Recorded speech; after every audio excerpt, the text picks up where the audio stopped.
Okay, thank you, everyone. We'll kick off here. So I'd like to welcome everyone. We'll call to order right at 1:30.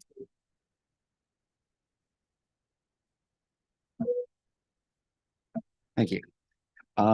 So we'll call to order now, right at 1:30. And first off, we'll recognize that we're conducting our meeting primarily on the territories of the Apache-Shot First Nations, as that's where the office is here. That being said, we are coming to you live from many locations in New Toronto, Coast Salish, and perhaps beyond. And with that in mind, we will be doing introductions afterwards, but this is a notice to everyone that we're conducting our meetings in a hybrid format. And what that means is that we have people online as well as in the boardroom here today. And so we'll do introductions for the boardroom, and then we'll do introductions online, and then we'll probably do a bit of a pause to have a special item. But because it's a hybrid format meeting, that means that we have people in the gallery today, which we really appreciate, so thank you for coming. But also we might have people in attendance on Zoom or watching on YouTube, either through our website or online through YouTube itself. And so in order for them to have their ability to ask a question during the question period, we have an email address, which is responses@acrd.bc.ca. And we also monitor the Q&A portion of any attendees at the Zoom meeting, which is different than just watching online through YouTube. So with that in mind, we'll do introductions inside here, and we'll start with Cynthia. Please go ahead. Good afternoon, Cynthia Dick, General Manager of Administrative Services.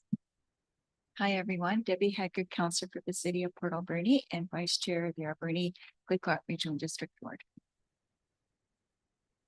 Good afternoon, Kama Penny Cote. I am the Electoral Area Director for Sprout Lake on this board.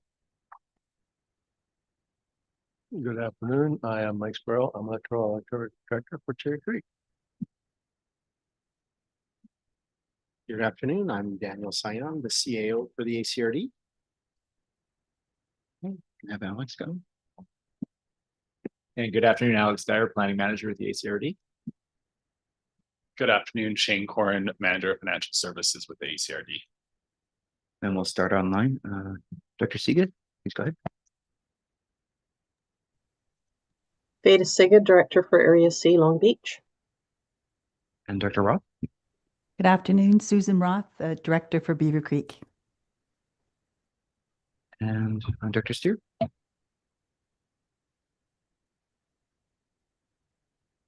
You are muted, sir. It says I'm unmuted. There we go. Appointed Director Tom Steer from the District of Tofino, coming to you from Tla'amin First Nation here in Powell River. Okay, and Dr. Boyko. Fred Boyko, Electoral Area Director for Beaufort, coming to you from Beaufort. Thank you. And Dr. Beckett. Good afternoon, everyone. Bob Beckett, representing Bamfield Area A. And Dr. Coots. Good afternoon, everyone. Mariah Coots for the Hochokosset Tribe Government, calling in today from the unceded territories of the Shatnopetchesset Nation as well. Kleko, Chu. And perhaps with the best background, Dr. Minions. Good afternoon, Shari Minions, Mayor for the City of Port Alberni, and apologies for being outside on this sunny day, but I have no Wi-Fi at my house, so I'm on my patio stealing the Wi-Fi of my neighbor, which is my dad, so it's okay. So hopefully my Wi-Fi keeps connected. I'm pretty close, so it's been a bit of a challenge all day. Thank you. All right, thank you very much. Dr. McEwen. Good afternoon, Marilyn McEwen, Mayor of Ucluelet, coming to you from the traditional territory of the Ucluelet. Excellent, thank you. And Lavana, Dr. Mastrangelo, please go ahead. Good afternoon, Lavana Mastrangelo, Director from Ucluelet First Nation. Okay, and I am Oklama Sayachat, My name is John Jack. I'm the Director for the Hawaiian First Nations and the Chairperson. Okay, so before we kick off with the approval of the agenda, I'd just like to say a few words about the work that's been done in regards to the fire that happened in Sprout Lake. And I just want to voice my appreciation for all the work that's been done in From what I understand, it's been moved from out of control into hell, and that's very good news. I'm wondering if we could have maybe a bit more detail from Daniel, and then Director Cote, if he wanted to say anything, that would be great. I think as you indicated, it's being held, so we're grateful for that. And we're hoping that with the announcement of some potential lightning strikes, that there's also rain tonight, not just lightning. And just so the public understands as well that obviously we did not open up an EOC for this, we were monitoring. And the reason why we didn't open up an EOC is that in working with the Wildfire Service, they are the ones who indicate and share the details, informing us that there's no people, persons, or property at risk with the fire. And so long as there's no persons and property and imminent risk, then we don't open up an EOC. We simply monitor through that coordination, share information. I do encourage though people who are more curious about live updates to download our Voyant Alert app.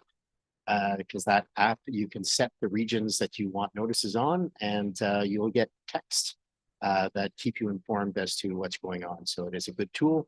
I encourage people wherever they are in the region to consider using it. All right, thank you very much. And Dr. Cote, is there anything you wanted to say? Yes, thank you.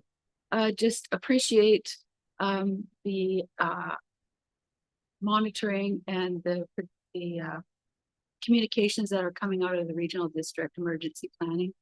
It's very helpful. With past fire on Dog Mountain, there was very little. So we have learned a lot and it's come a long way. So very appreciating that.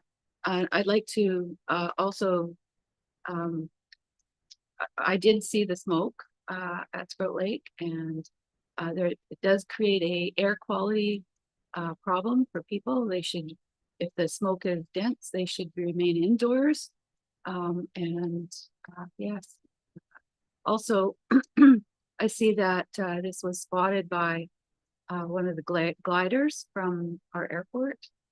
And I think that that's becoming a service that's actually being provided by them. So thank you to them as well. Thank you. All right, thank you, Dr. Cote. Yeah, I thought I'd just take the time to acknowledge that. Director Roth, please go ahead. Thank you. I'm looking out my window right now and I'm just wondering if there's another fire out by Sprout Lake. I haven't looked in the past little while. I think there is. Yeah. Okay, well, we'll have to monitor that closely and continue things as they go by. Great.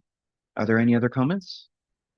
Okay, so we'll move on to the approval of the agenda now. And that comes down to, we do have one late item that could be added to either, I think, 6A or 7.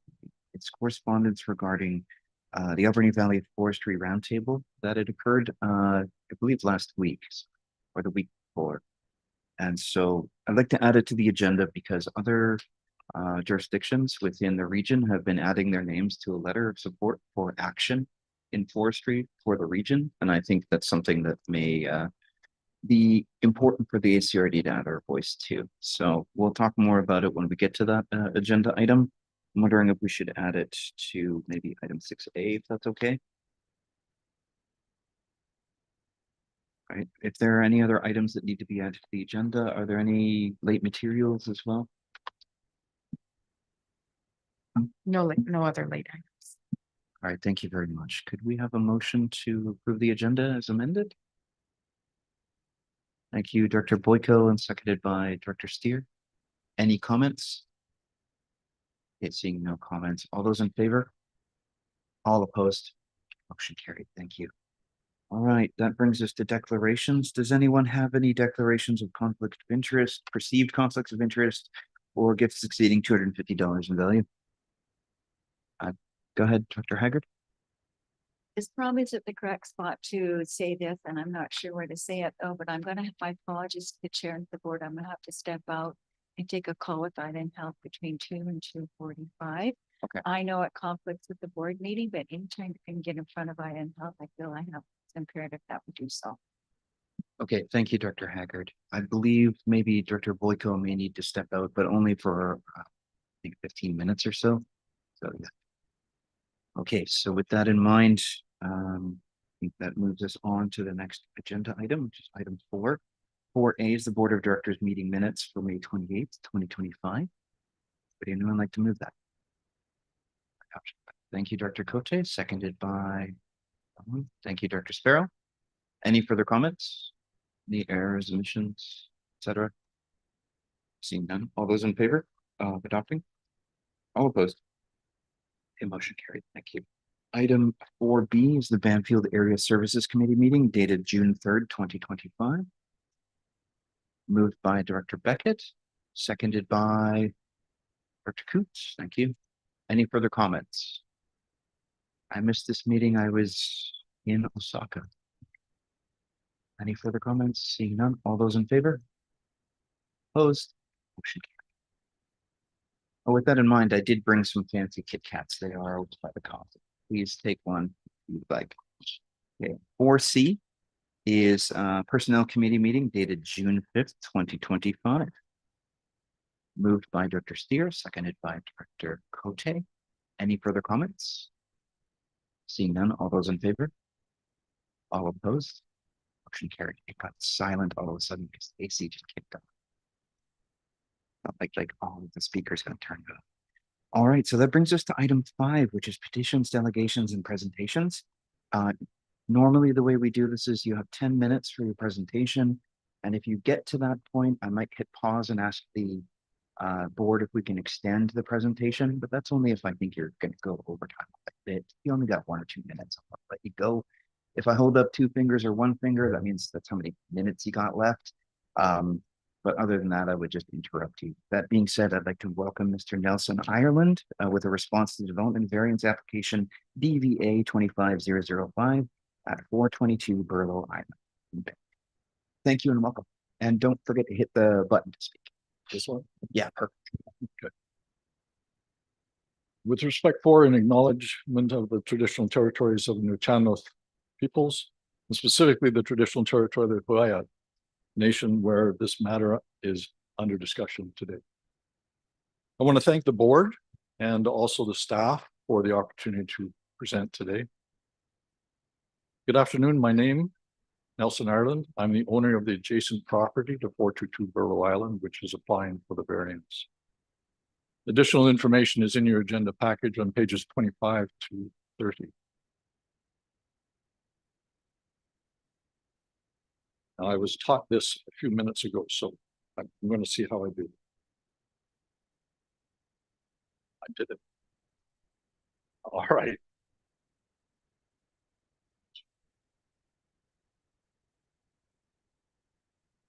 Last month, when you were in Anakla, there was talk about visiting the west side of Banfield. Had you done so, you would have been on the east dock, waiting for your ride to the west side.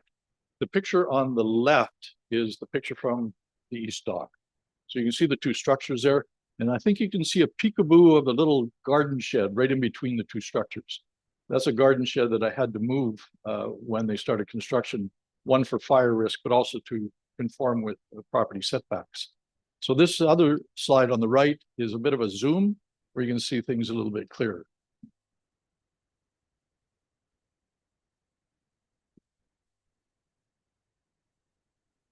The 2 photos on this page, you can see and appreciate the height of the building next to me and the location, which is right next to the property line. I've drawn a yellow line to show the approximate line of where the property line is between the 2 lots.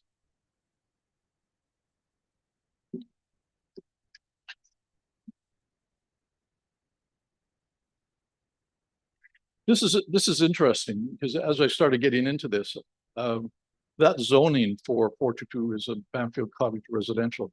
Now the thing about that is it's a 900 square foot minimum build, but it won't fit. 900 square feet won't fit. So I think that's probably one of the reasons that you improved the building setbacks.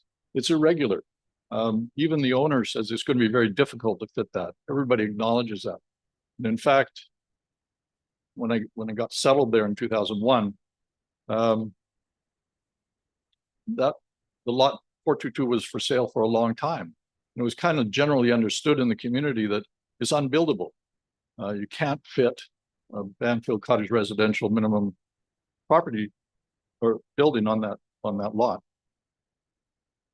Now, I do recognize and appreciate the level of frustration that must be going on with the owners of 422 Burlow Island in trying to meet the requirements of getting a 900 square foot building onto that lot.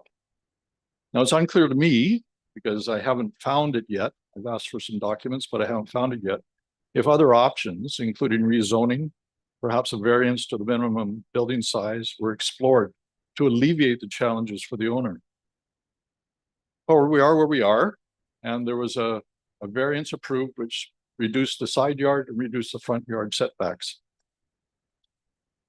It's interesting to note that the previous owner actually had it rezoned from rural acreage to Banfield Cottage residential.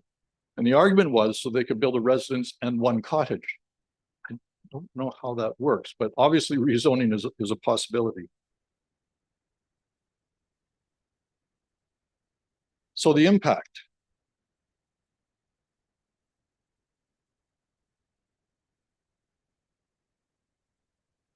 This is lengthy. There's a lot more in the pages 25 to 30.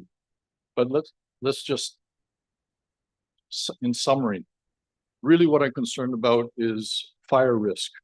It's close, it's too close.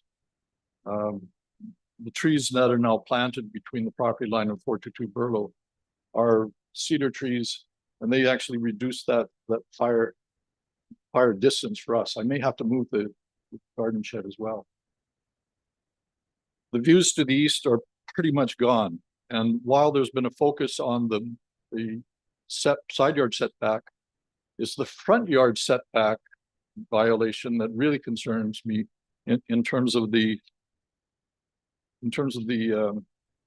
shading. I don't know if it's 3 windows, but certainly 2 doors are directly facing onto our property. Right now it's wrapped in Tyvek, so I can't really tell if there's 3 or 2 windows. And it looks like with the door on the second floor, there'll be a deck as well, which is further reducing the privacy. The shading issue is, I think, probably our biggest concern, because we've had now trees in the back, aspen trees are dying. My lawn has turned into a bit of a moss. I can't put in the greenhouse, so it's pretty extensive. I do note, and this may be general, I don't know, but I do notice a decrease in my property assessment from last year to this year by 10,000 on the land alone. Whether that's a result of this or not, I don't know. But let me show you a picture. This is a picture taken at 7 a.m. From my deck across to the east. On the left side, that's the north. That's where the variance, and that red line, I don't know if you can see the red line on the Tyvek. That's about where it should be.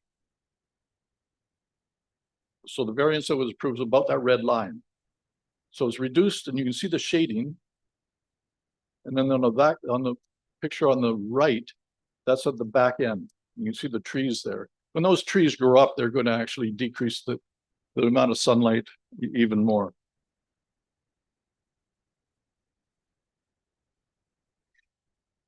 I do want to make, in my reading across Canada about what variants are used for, what they aren't used for, one big thing came up. Variances are normally used for things you can't really control. Like these are things of nature, things the creator presented, things that Mother Nature presented, you know, it could be terrain. They're not normally used for human created situations. And that's pretty consistent across Canada. So the responsibility, whether the actions were intentional or non-intentional, that caused the incorrect siting of the building on 422 Burlow Island, in fact, rests with the owner and their agents. The owners are claiming that there's significant financial and other hardships if DBA 25005 is not approved. However, I would submit that these claims of hardship are a result of actions taken or not taken by the owners and their agents. I would argue that the violation of the setbacks was in fact preventable. This is what it looks like from your standard property setbacks. They're significant. They're excessive, perhaps. If you look at the front yard from the standard deviation, it's 47.5%. 34.8% for the western side yard. The key thing here, I think, and this is what I've heard from community members, precedent. Where is this going to put us? There's a lot of interest. In fact, so much interest that some people got carried away, and my post on the Banfield Cork Board, actually all the comments got turned off. I guess it's an active thing. People are interested. So it may cause Banfield residents to question the process and implementation of the bylaws and any variances. Why have some residents had to comply with the bylaws and approve variances despite hardships, while others may be able to violate those bylaws and approve variances? Could some residents have saved resources had they been granted the same level of consideration being proposed for the owners of 422 Burlow? Approval of this variance could lead to a loss of trust in the system and in the district officers and officials who are given responsibilities to look after the welfare of our community through the enforcement of bylaws.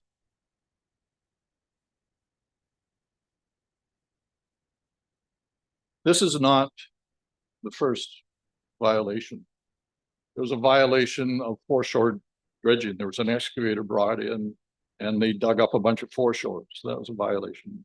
There was a violation on burning during a fire ban. So I'm not saying there's a pattern, but there have been other violations. So I'm respectfully requesting the ACRD board to deny the application. However, I think there's also an opportunity here maybe to get more information out. And if it's not denied immediately, I'm looking at an option where basically respectfully requesting the board to send it back to the Banfield APC. The owner of 422 had the opportunity to present. I have not. I'm the property most affected by this. I spoke with the chair of the Banfield APC. He is supportive of taking it back to the Banfield APC. I would appreciate that if it's not denied. So with that, I hope I'm under my 10 minutes. I'm pretty sure I am. Okay. So thank you for this opportunity, and I wish you well in your deliberations today. Thank you. Okay, thank you. If you could stop sharing, there should be like a little red X or something. Yeah. Perfect. All right, so thank you for your presentation. Wondering if there are any comments or questions. We'll start with, Director Boyko, please go ahead. I just want to thank the presenter for coming in. It's never easy to get up and take care and say what you need to say. But you do raise some valid points about should people apply for a variance or whatever they need to do and follow the rules, or should they ask for forgiveness when something comes up? And it is something that we're going to have a very good discussion on when we get to that topic here in half hour, an hour, whenever we get to it. But it does raise some good questions. So thank you very much. Thank you, Director Boyko. Director Beckett, any comments or questions? Similar to Director Boyko, I would like to thank Nelson for coming in, making the trip, and doing an excellent presentation, giving his perspective on the situation. And as Director Boyko says, we will have a discussion and a recommendation later on in the meeting. Okay, so with that in mind, we can move on with the agenda so we eventually get to that decision. Okay, so thank you all for that. That brings us to item 6A, which is the new item, the late item. So my understanding is that a meeting was held not too long ago that was convened by the Tashant First Nation in regards to the state of forestry in the Alberni Valley.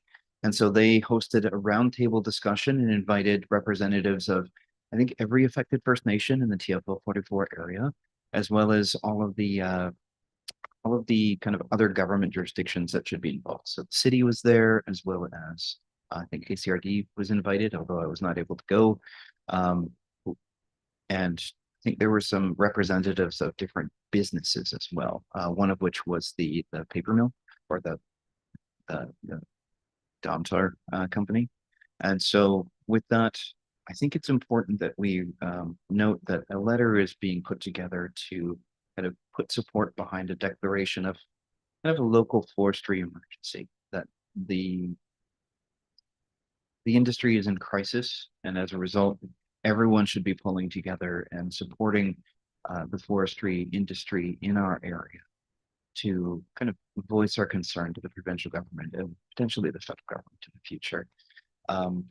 I would just like to posit that perhaps we should have a motion to authorize that, I add my signature to the multifaceted list of individuals in support of this, individual organizations in support of this, because I think it's important that we show a good degree of solidarity for this.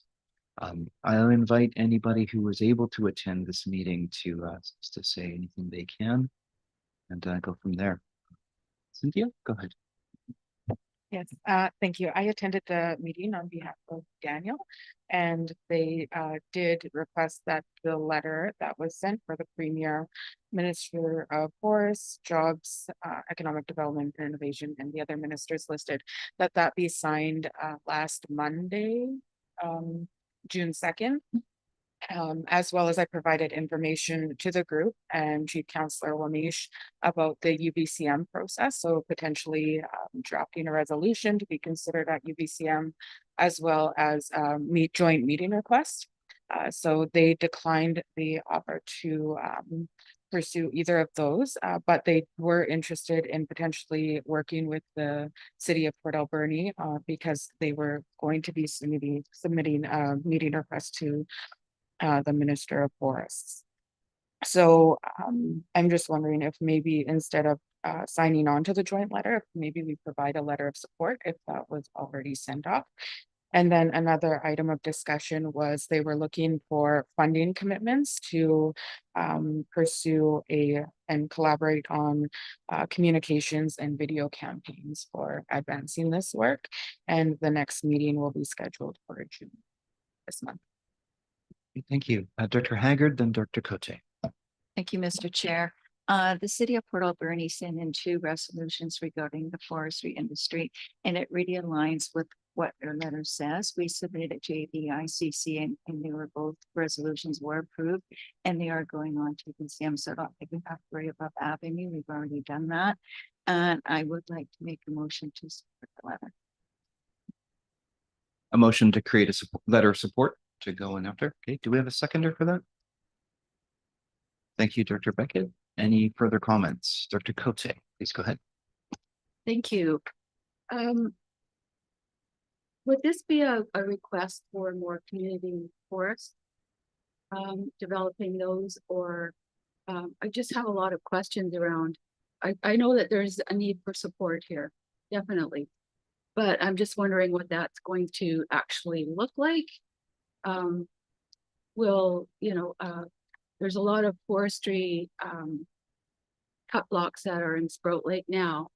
Some areas that are done with respect, and some that I think that are quite onerous for the environment. So knowing that there's a moratorium or whatever on old growth, I'm just wondering what this is actually asking for. Thank you. Thank you. I don't have any answers for you cut and dry, but I do know that community forest could be an option. I think some of the economic considerations around this is really speaking to the cost of forestry, the cost of getting out there and harvesting wood, and that fiber supply is very important as a result of that. If there's no supply of fiber, then there's no work for the mills to do. There's no work for the pulp mills to do. And that's definitely a serious consideration for the whole region, given the amount of economic foundation that these resource industries provide, not only to our community and beyond, but the entire island. The connections between the Alberni Valley and Campbell River and the Alberni Valley and Nanaimo, and so on and so forth, all the way down to Cowichan, really are significant. And so we have to consider this as being part of one coastal economy, and there needs to be more attention put to the cost of forestry, of actually getting out there and doing it.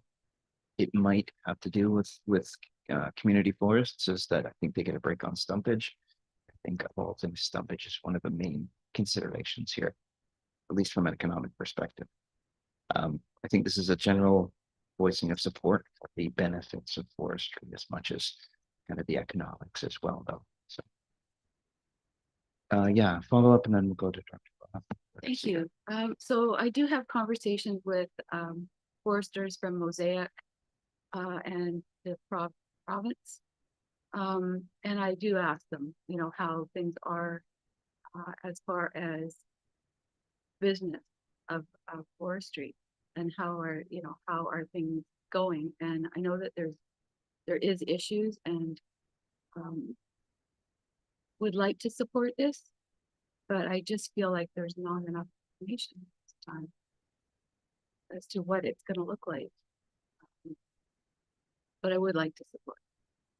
Thank you. Dr. Roth, go ahead. Thank you. I didn't read everything that was in the attachment, but I do know quite a lot about this issue. And I'm wondering if we can't add that there's a social contract that needs to be tying logging to manufacturing. Back in 2000, it was removed by the provincial government in one of the TFL agreements down South Island more. And it removed the tie between logging and manufacturing. So if we can ask the provincial government to put that tie back in an appurtenance clause, that would be really helpful, because ever since then, everything's gone downhill. Thank you. All right, thank you for that, Dr. Roth. Dr. Siga, go ahead. Thank you. Yeah, I found this really interesting reading. I mean, the first cuts were obviously the most valuable cuts, and species that were planted in the place of the old growth forests are now, what I'm taking from the readings that I was given, they're not marketable.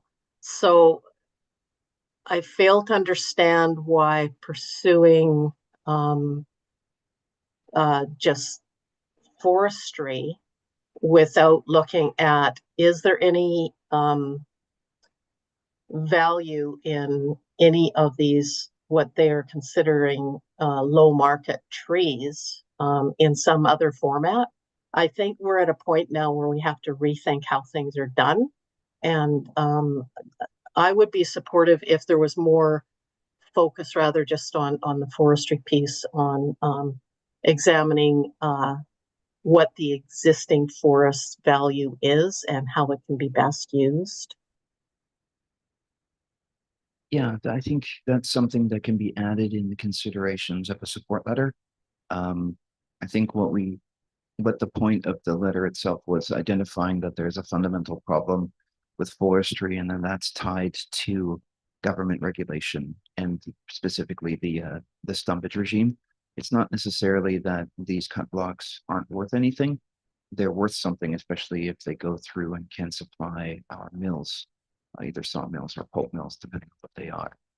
I do think that there are investments that need to be made in order to make us more competitive with Finland, more competitive with Russia and other companies or other countries out there, especially when it comes to engineered wood and that sort of thing.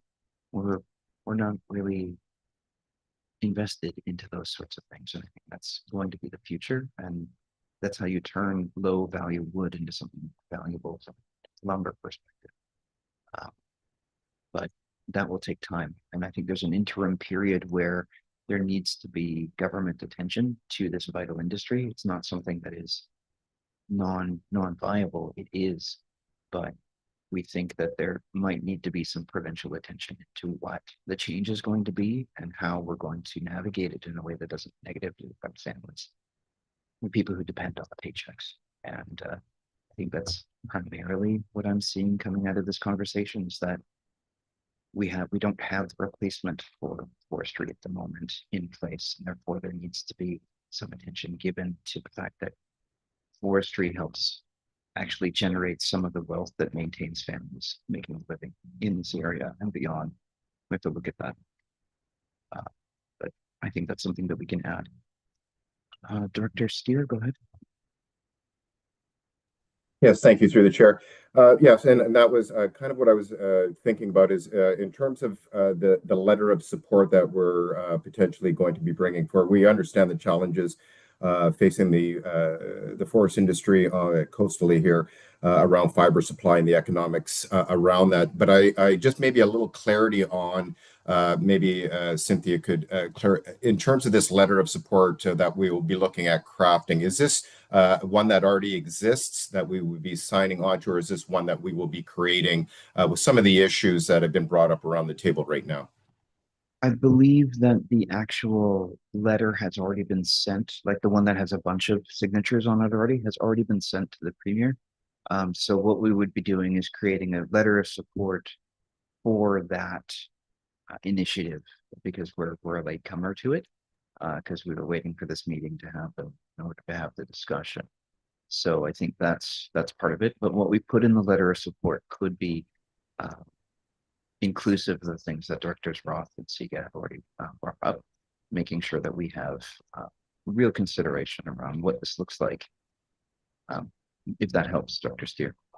Yeah, it does. Just some of the concerns around in terms of fiber supply and in terms of the economics and what are some of the root causes of that and some of the short, medium, and long-term solutions or options that were listed in that letter. There's some things, of course, that I would have some concerns about, but in terms of a letter of support, in terms of the general work that needs to be done through the provincial government, specifically the Ministry of Forests and other agencies involved, I would be supportive of that.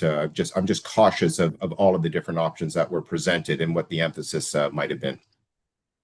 Yeah, I see this letter as something that just provides more gravity to the attention that has already been put forward by, say, Mr. Parmar and the need for attention on forestry.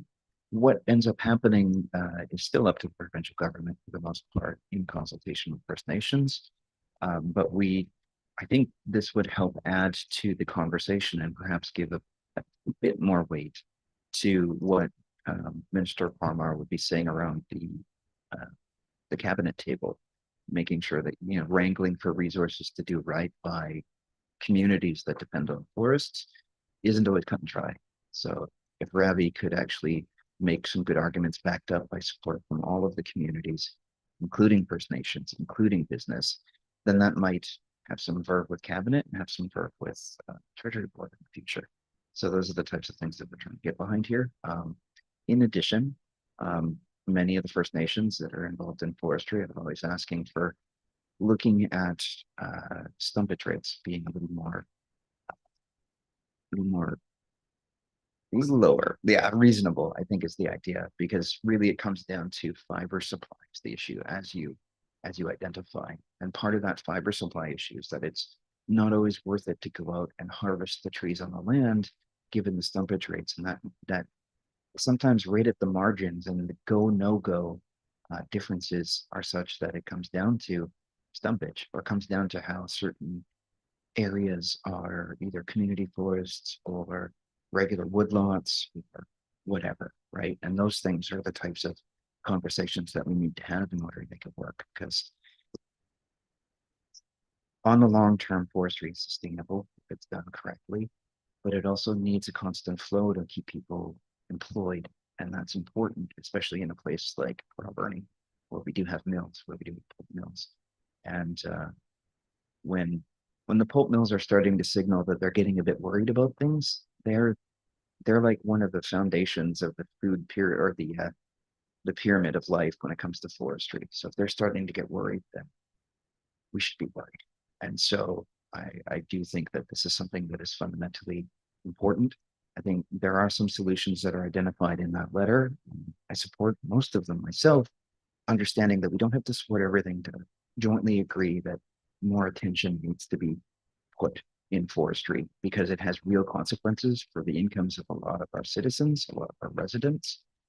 And honestly, and I don't want to speak for the city here, but the taxation that is given by these companies in their sites.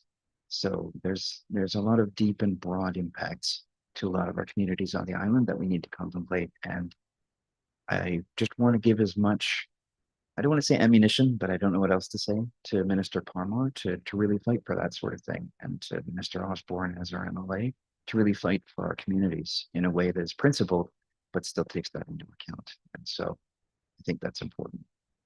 I want to appreciate the conversation we're having, and if you want to have this follow-up, please go ahead. No, I just wanted to thank you for the insight and the comments to give perspective and meaning, especially specifically to our region in the context of what that means for our region. And so I appreciate the comments and would be supportive of moving in terms of a letter of support for the work that you've outlined.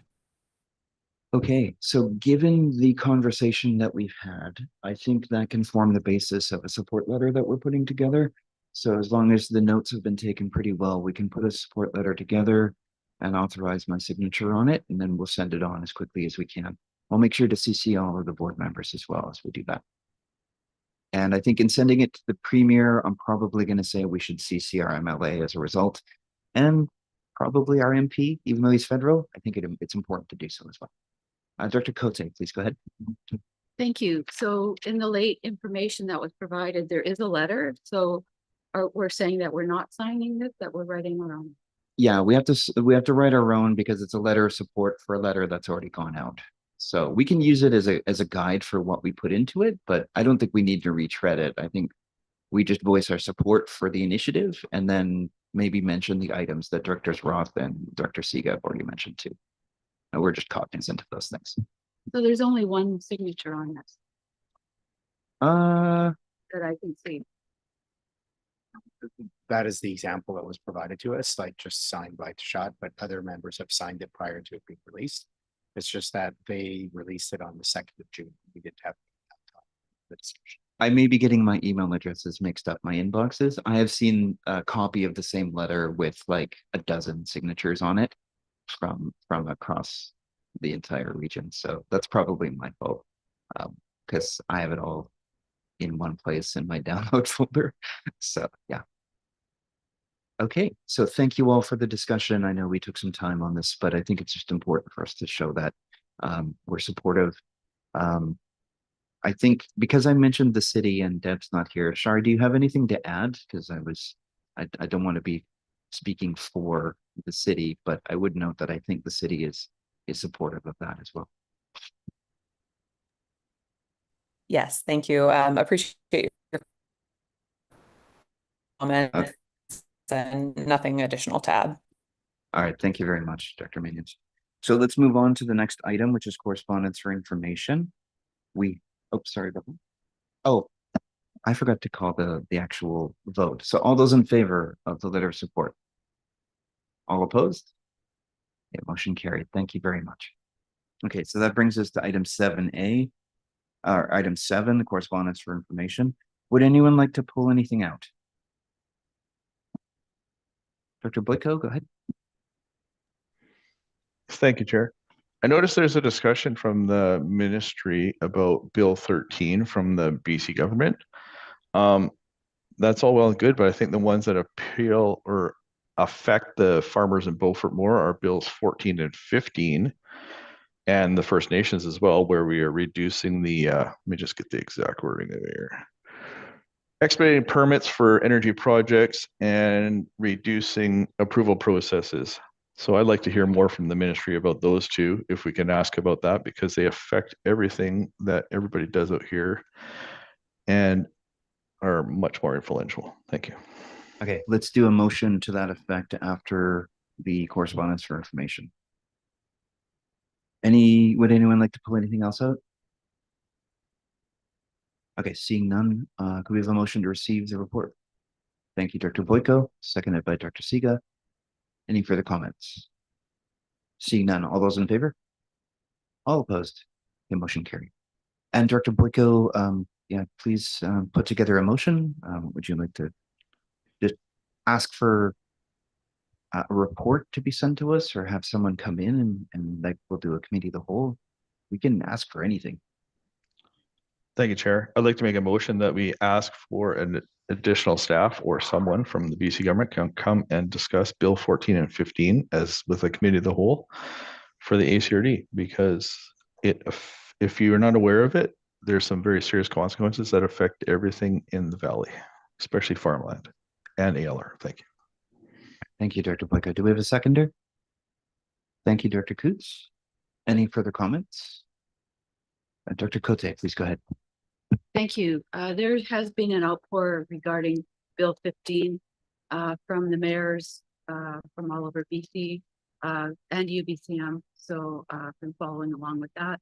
I did send an email at one point to our administrator asking if we had any interest in participating in this, and there was no one from the board had spoken up. Go ahead, Daniel. Typically, when there are new bills like this that are introduced, our usual solicitors on their own dime do reviews of the bills and then provide an overview. So Lidstone Company, Young Anderson, for example, are two primary groups that would provide that. So although we do and will follow up with the province, we also coordinate with our legal. So they provide that information to us free, and when they do a review. Bill 15, as you know, is a monster. It's huge in terms of going through. So we haven't dedicated staff time to go through that bill right now because we literally have to prioritize that above other things. Director Cote. Thank you. I'd also like to point out that MIA has also brought that forward as an issue. I'd imagine we'll have a large discussion around this at UBCM as well. My understanding is that the bill has already passed, but some of the most important parts of this whole endeavor are going to be the regulations that are created that fall out under Bill 15, and those will be what define what the interpretation of an important project is, and what the processes will be for consultation with First Nations, and if any consultation with local governments as well. Given the historic relationship between local governments and the province, I bet you that'll be pretty slim, but there's something that we can do to advocate there. It might be necessary to send a request for a conversation, but we may want to actually correspond with our own MLA on this as well, because they might have staff who are already preparing for this. I bet you it's something that they've been asked to do. So we might want to just CC any requests that go to them as well. Okay, so any further comments on that? We'll send it to the Premier, and Bill 15 falls under the Minister of Infrastructure, so we'll probably have to address it to her as well. Don't know if there's anybody else. CCR MLA. Yeah, I think that should be enough, but I think just adding CCs isn't something that we need to do by resolution. I think the merrier at that point. So I think Minister Bailey is just as important as Mr. Farnsworth. As I could go on. Anyway, so getting information to the board will be important. We'll make sure that staff have the incentive to engage with Young Anderson and Don and go from there as well. So without any further ado, given that we do have a motion, all those in favor of the motion? All those opposed? A motion carried. Thank you. All right, thank you for that, Dr. Burka. That brings us to item 8, requests for decision. Item 8A are the resolutions for UBCM. So Daniel, do you want to introduce this? So we it's too bad that Deb isn't in the room right now, but Penny is. We've had I think a real push of dialogue, primarily with elected officials from the ACRD board. And then more recently, I was introduced to the discussion group In those discussions, we've been working with doctors and primary care providers, as well as various healthcare professionals, including Island Health at the table, talking about the various barriers that are faced specifically in our region with regards to the retention and attraction of primary care providers. Through that discussion, it was agreed upon that we would bring forward some possible resolutions for the board to consider, as our local care providers believe that this would make a big difference in terms of getting the issues that they believe would help resolve some of the problems to the forefront of discussion on a provincial stage. And so we drafted these 3 resolutions, which they have vetted, and I want to go through them. And I also am going to flag that I've had discussions between the time that this report went to the board and now, and I have some other considerations for the board to think about in the resolutions, but I'll get to those afterwards. So the first resolution is with regards to health boards. And one of the key areas that came up in the discussion there was just that there is a significant gap in terms of knowledge and understanding, but also in terms of our ability to influence how healthcare services are provided and developed in our region. And not so long ago, there used to be regional health boards that at least helped bridge that, because there was more of a common table in terms of the discussion. We know that those health boards weren't perfect, but it was better than what currently exists, which is nothing. And what ends up happening is that it's a tremendous amount of work for us at local government to first try and figure out how the system is working before we can even figure out how we can help. But what does happen is our residents are constantly asking us to do something when we all acknowledge that it's a provincial issue. So as we enter those waters, it becomes a long and complex process. We believe that having the health boards redeveloped and reestablished would help an ongoing education and understanding of how these systems work, and also a better understanding of how we as a local or regional community can bolster that so that it's a more favorable environment for everyone. So in there's the 2 whereas, you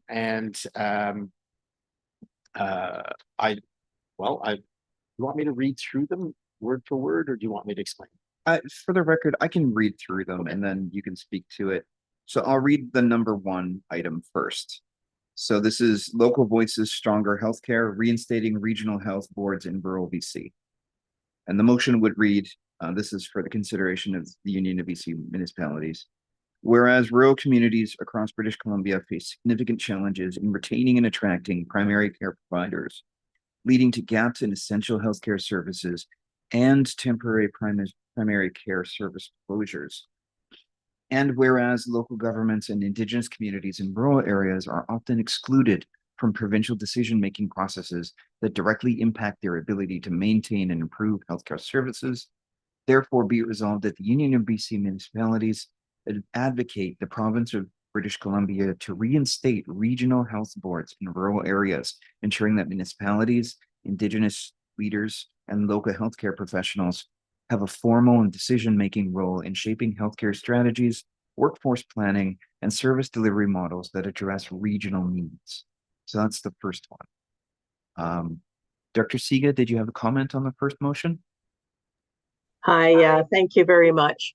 I existed during all of this changeover, and it was deemed, we went from being closer to home and trying to create community health services to it all just being stripped away, and the boards being stripped away and deemed ineffective and too expensive. And then I believe it was replaced with the health networks, where the funding that would have gone to supporting a board, a regional health board, was put towards actually having an employee that was to do ongoing monitoring of health status in the communities and putting forward what the needs were. So I just see this going around again. I don't think, given that history, that there that recreating the regional health boards is something that's going to happen. I do agree with all of the whereases, but I'm not sure about the resolved bit. Thank you for that. I think we'll have comment on that right after Daniel. Go ahead. If I may, exactly along those lines, Director Siga, are some of the conversations that I've had between the time this report went out and now. And in light of that, I've drafted an alternative, therefore be it resolved.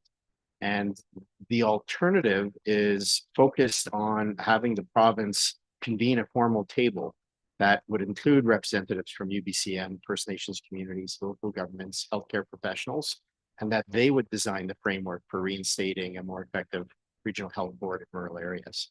And so the difference being, rather than say, bring this back, it would be set a table so we can create something that we think would be more effective. So, so I just, we can put that up on the screen if the board's interested in seeing the alternative. Janice has that, but I just thought it would be a good contrast for the board to consider. Do you want a resolution that's saying put health board back, or do you want a resolution that says, hey, let's set the right table so that we can put the right thing back? Dr. Steer. Yes, thank you through the chair, and thank you, Director Siga, for bringing that up. Those were the exact notes that I had in mine, as well as some others had to come up regarding those original health boards, as Director Siga succinctly put when they were dissolved back in the day, and the reasons why. I would be much more comfortable seeing that resolution, Daniel, to come forward. I think developing a more effective framework may be more palatable, and to be honest, much more efficient in terms of instead of recreating a wheel that obviously probably would not get supported. Let us find a much more effective way of delivering what we know ultimately is what we want. It sounds good. So maybe Janice, if you can put that up on the screen. So the whereases would be the same, but the therefore be it resolved would be more to that effect. Yeah. So could you scroll down and get rid of your ribbon?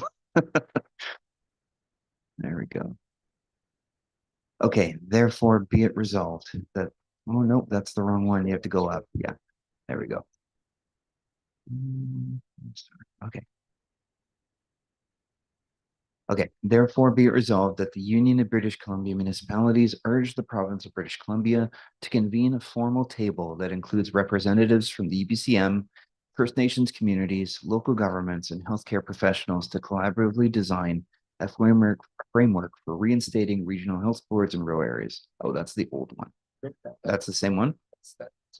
Okay, and then the second one, and be it further resolved that this table ensure local governments, First Nations communities, and local healthcare professionals have a structured decision-making role in shaping healthcare strategies, workforce planning, and service delivery models that address the unique challenges of their rural communities. Oh, okay, I see how that works. Okay, so that would be the alternative to how this is. So it would be to come up with some regime that is an alternative to regional health boards. Dr. Siga, comment? I think it's really important to point out in this that best practices for health delivery systems in rural communities are significantly different than delivery systems in urban areas. So the uniqueness, like this will have a rural only focus, right? That's what I'm understanding. Mm-hmm. And that's in the whereases as well. The first whereas really differentiates the importance of rural challenges are different. Actually, the second one touches on that too. Yeah, so I think like learning from and developing best practices for rural healthcare delivery systems needs to be included in that. I think that's covered off by the second, be it further result. So the healthcare strategies and workforce planning and service delivery models, I think covers those concerns, just in different words. At least that's my interpretation of it. Yeah. Dr. Steer? Yeah, I think it just took me a second. It just took me a second to digest this, and I think I'm okay with it. I did want to point out, and I don't know, Daniel, if you've had correspondence, the BC Rural Health Network. Mr. Paul Adams did a submission to the BC Standing Committee on Finance and Government Services, and some of the issues that are being brought up here were in that statement. Some of the priority investment, there was a recommendation in some priority investment areas, and they align somewhat with the issues here, and they are specifically for those rural issues. And I mean, I could send you that link there, but I think it captures it here. But it is being worked on from a number of different perspectives, and we do have for lack of a better description, I sit on the implementation committee of the BC Rural Health Network, and that there is some alignment there. And I don't know, because we're working in these silos, I don't know if it would make sense to have some form of correspondence, just to make sure that we're all not working in isolation. But I'll leave it there, and I'm comfortable with the resolution that we have on the table in front of us. Okay, so that's part of it. So we'll go through each of the resolutions first, and then we'll have a decision on whether or not we want to move them individually or just as a lot. What I might suggest, given the expressed minor discomfort with the mentioning of regional health boards, could we put a framework for enabling local decision-making in rural areas instead of regional health boards? Yeah, okay, I'm getting a thumbs up from Director Siga. So in the first, therefore be it resolved, we'll delete reinstating regional health boards at the very end there and replace it with enabling local decision-making in rural areas.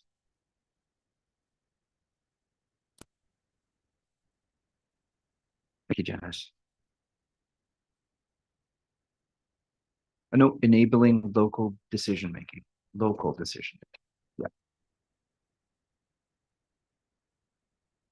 Because it doesn't have to be a regional health board. It could just be a retooled approach to the health networks. Give them actual decision-making. Something. But what we do will be markedly different than what even Oceanside does, right? Like, given the difference in demographics and just physical location, I think it matters. Okay, so let's keep this moving though. We'll go to if we can stop sharing, we'll go to the second resolution. So before we move on, these resolutions were developed in concert with the group of doctors that we've been working with, correct? Yeah, okay. So the next resolution is a resolution to expand career life connections with a rural practicum program. And it states, whereas rural communities in British Columbia face challenges in attracting and retaining skilled workers, particularly in essential sectors such as healthcare. And whereas healthcare students in British Columbia must complete at least a 30 hours of work experience or community service as part of Career Life Connections program, or the Career Life Connections program. But this requirement does not sufficiently prepare students for long-term employment in rural areas. Therefore, be it resolved that the Union of BC Municipalities request the province of British Columbia to expand their Career Life Connections program to include a 2,000-hour paid practicum specifically designed to place students in rural communities, providing hands-on experience and financial support. And be it further resolved that this practicum program be developed in partnership with municipalities, Indigenous communities, educational institutions, and local industries to address workforce shortages and foster long-term economic sustainability in rural areas. I think there may be an error in the second whereas. I thought the program was 300 hours, not 30. I'd be very disappointed if it was 30, but I don't know. I am not an expert, but if we can check. So Please go ahead. In drafting that, I went to the program itself, and it is a minimum of 30 hours, which is, it reads absurd. I can double check as well. Double check that I have it all downloaded. But yeah, it is incredibly small. And of course, when you think of the amount of work that goes into supervising a practicum student at any level in any industry, you're talking about a doctor or a nurse having to take time to supervise. Arguably, they'd spend more time supervising than they see benefits coming back through. So again, what that favors is urban areas where you sort of have a cycle through of people. I've got Joe this week, I've got, Susan next week, and off we go, right? Like it versus this would at least allow people to get a good taste of what it's like to be in a rural area, but also end up adding benefit for the time investment that goes into supervising. You'd actually see work coming back out from these highly qualified students at that point, right? So usually, I believe it's in their third year that these sort of locum hours come into play. Yeah, the 30 hours isn't even 3 12-hour shifts at that point. So, okay, anyway, Director Siga and Director Steer, please go ahead. And then Dr. Kotek. Hi, thank you. I actually coordinated the rural practicum in the University of Calgary at the Medicine Hat College site for the nurses program. And rural is not for everybody, just like maternity is not for everybody. Obstetrics is not for everybody. So in our broad-based program, we offer experiences, but it's very few programs that have a offering of rural health, which I think in our program, it existed. And so that presented it as an option and a choice. And in our program, it was in the third year that rural health was introduced. And students were actually sent to a preceptorship type experience in rural communities. Now, I also coordinated the final preceptorship, which I believe is what in the second thing you're talking about here. In the rural health work experience, the students in the rural areas had constant communication with other students who were experiencing the same trials and tribulations of their experience in the rural setting.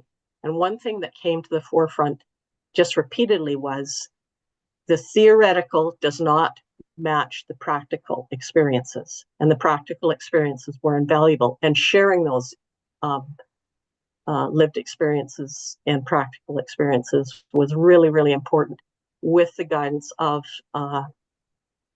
somebody from their home institution.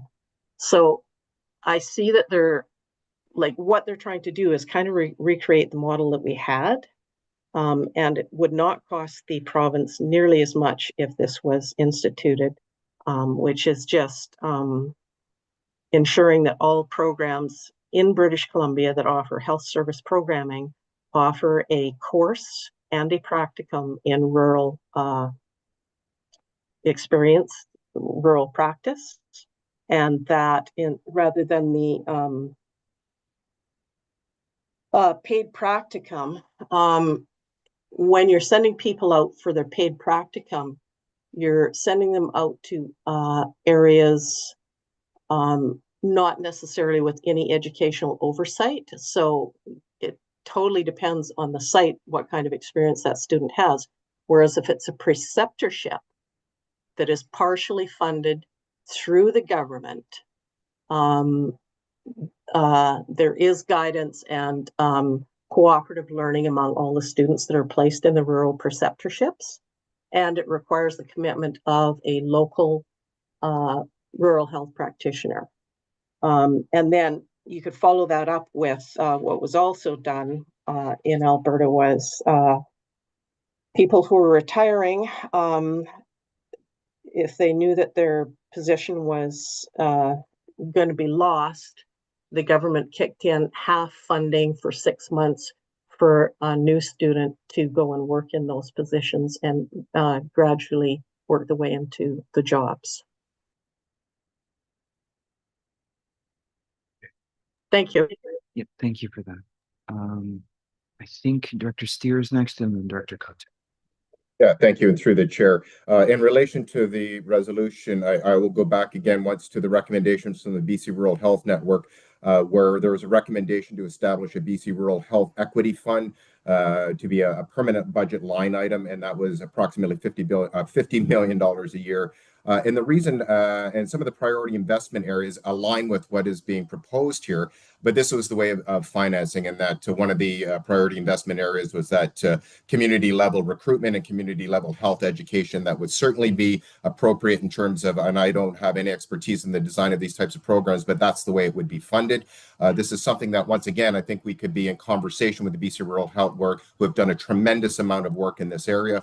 And the only other comment I have in terms of the resolution, and it's our MLA and former mayor of Tofino once recommended to me, if you have a very long, and I won't describe this as clunky, but in terms of resolutions, brevity is often the best way to move forward, and sometimes that's not possible. But if there is a way to clean it up, to make it a little more, let's say, palatable, for lack of a better description, I think that would go a long way. But certainly the intent of the resolution, I understand, but I would recommend that we look at ways of cleaning it up in terms of the presentation to it at UBCM. All right, thank you. Dr. Cote. Thank you. My conversation with the doctors at our meeting, there was one conversation around education opportunities. And that's kind of what we were saying, that, you know, that may be what the way of the future. Using Colson as an example, how they go into the schools in grade 5, 6 and start their education to those students on engineering, aviation, that type of thing. Then they offer those students in grade 12 to complete grade 12 at their facility with now they're offering scholarships. So that's something like that. So we just discussed that. And also at AVICC, we had the healthcare forum where we had the nurses union. And so maybe unions might be something else that we'd like to add to get their support going forward with this resolution. Those are all things. Thank you, Dr. Cote. Daniel and then Dr. Siga. So just given the conversation so far, there is an alternate resolution that we can put on the screen if the board wants. Similar to the last one, where what we're doing is asking that the province convene a formal table that includes certain representatives that are listed in order to develop this program or to redevelop this program. And given what I've heard so far, that might end up being a better resolution, because then key members such as the BC Rural Health Network could be involved in that discussion. Inclusion of the Health Equity Fund could be part of that discussion in terms of funding, and that concept could be flushed out a little bit more rather than just saying, just take the existing program and make it bigger. Although take the existing program, make it bigger is perhaps a little more succinct. But yeah, I just, I'll maybe at the tail end of this conversation, we can put that up and have that sort of discussion workshop. Dr. Siga, and then I'll have a comment. Thank you very much. Yeah, what I did is I didn't want to refer to existing ways of being, because what we're trying to do is change. So I would take the 30 hours of work experience totally out of there, because and just replace it with BC fund a rural care course as an option in all healthcare programs in British Columbia. Okay, so that's an option that Daniel's making note of right now. I think we need to identify the problem and what the solutions can be. And the problem is that we don't have enough doctors, one, so we need more. That's easy, right? But the doctors who do go through the system, they often choose not the easiest option, but options that aren't as work intensive as rural primary care or even suburban primary care. Some of the most unsung work that a doctor can do. It's easier to be a specialist of some sort, like as easy as being a doctor can be. But we don't have the incentives to stream people into being primary care doctors, one, and then choosing rural communities, two. So whatever it is that we're suggesting, I think we should be asking that the province create real incentives that provide real gravity to attract doctors to choose to serve as primary care physicians in rural communities, because that's the number one concern that I have for our region. To say nothing of nurses and all the other healthcare professionals that we need. So I don't know what it looks like, the motion, but we don't necessarily need to identify specific programs, but rather identify the needs on those two levels. And I just think that these might have been ideas that the doctors were thinking about because of their experiences of going through the BC system. Because I don't even think we had preceptorship in BC in the same way, is the way that was applied in Alberta. So I think maybe we avoid the specific and go into more of a, we need more doctors, and we need more doctors to choose rural communities as primary care physicians. We need ways to convince doctors to choose that, because either we don't give them a choice or we do. And I think we have to, or else people won't be doctors. So I think that's the consideration that we need to put into the resolution. And I think the alternative might be the better version, but let's put that on the screen while Dr. Siga and then Dr. Roth. So Dr. Siga and then Dr. Roth.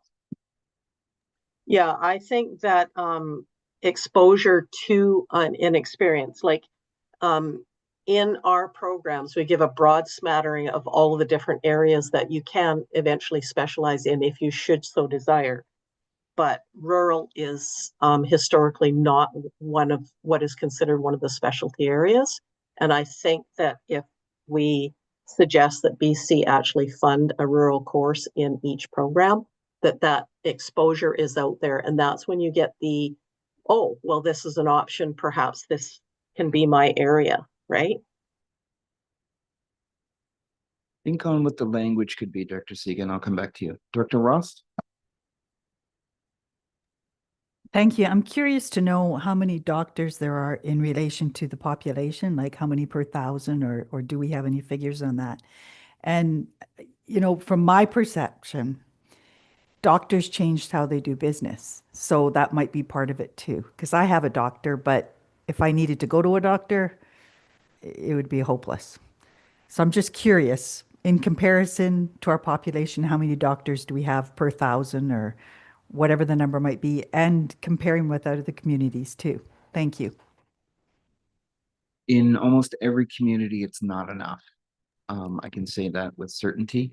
I don't know the actual numbers, and I don't know that we can get that for you now, but we can follow up with that information at a later date. Yeah. Yeah.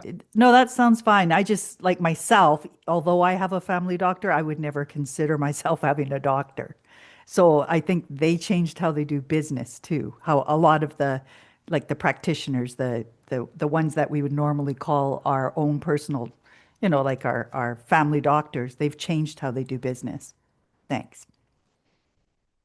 Thank you. Daniel, and then Dr. Mastrangelo. So just as a general indication, in 2023, we had a report around the health professional recruitment and retention.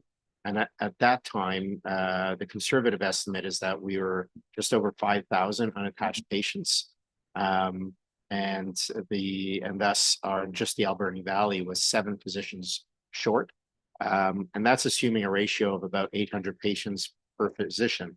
The reality is that here in the Valley, those physicians are upwards of 2,000 patients each. And so the compounding problem that was expressed in this report is that, of course, is burnout, that the ratio there was too high. So realistically, you'd have to double that to take on and reduce the patient load that other doctors are experiencing. I mean, that was in addition to the fact that we were short of nurse practitioners, psychiatrists. We were short 33 nursing positions in the area. We had no occupational therapists, physical therapists, or speech language therapists. At the time, we were short of social workers and outreach workers, and all of the health support services such as radiology and lab. There was an ongoing need and shortages there, which resulted in having to send things out of the valley, or people out of the valley for those services. So a huge compounding impact. So hopefully that gives you a little bit more of an idea, Director Roth, of the issue. And just in terms of payment, Chair Jack brought up, I think the next resolution speaks to that one as well. So we'll wait for that resolution to. Can I just make one more small point here? I was just on Island Health's website today, and they're offering a $20,000 incentive for nurses and higher level health professionals to come to rural areas. And then they also were offering $2,000 every quarter for lower jobs. So there's lots of financial incentive out there already. Thanks. Thank you, Director Roth. That brings us to Director Mastrangelo. Please go ahead. Hi, apologies, there's some background. Yeah, I just want to say this is a really important topic, and just recently my engagement with living in Port Alberni and seeing the demands in the hospital for doctors, it's definitely in high demand.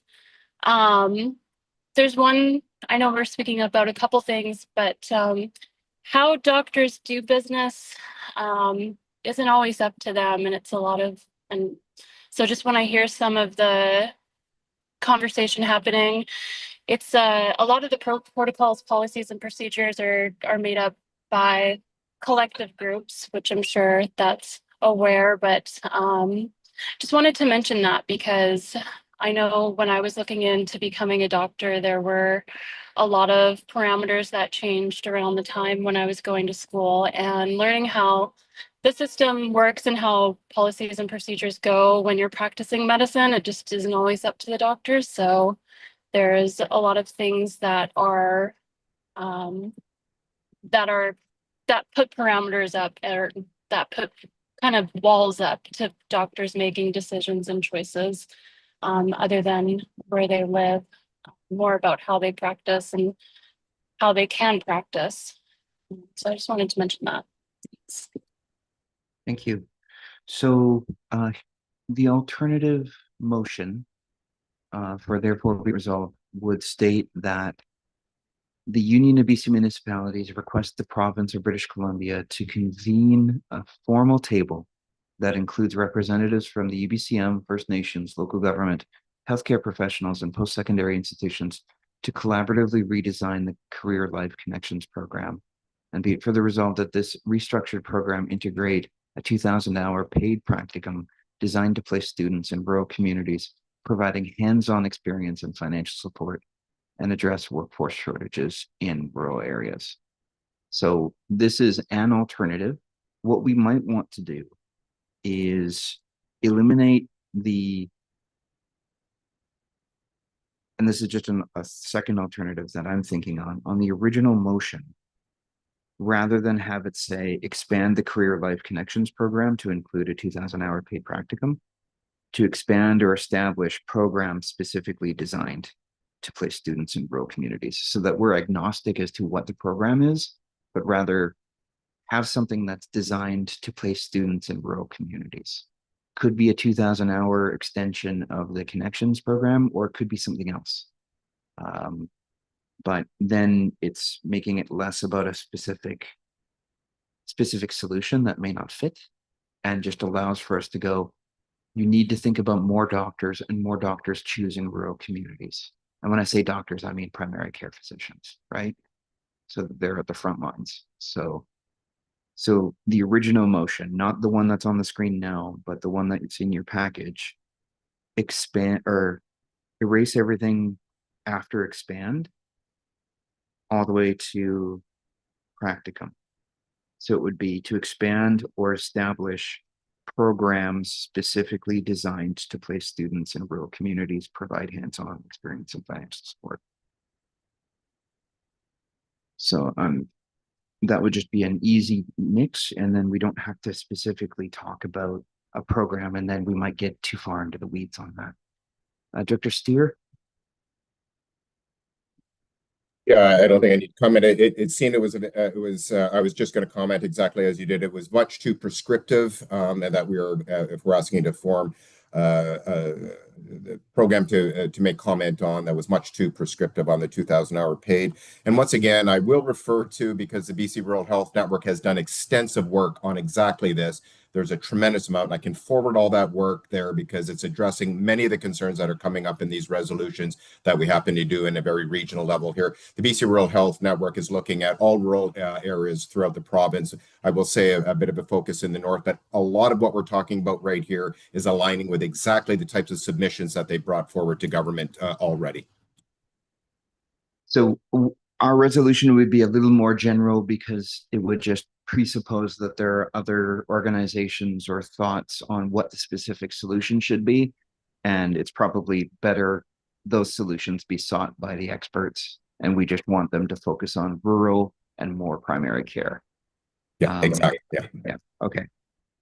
So I guess that would be the third alternative, if that's okay. Could we stop sharing? And Dr. Haggard, please go ahead.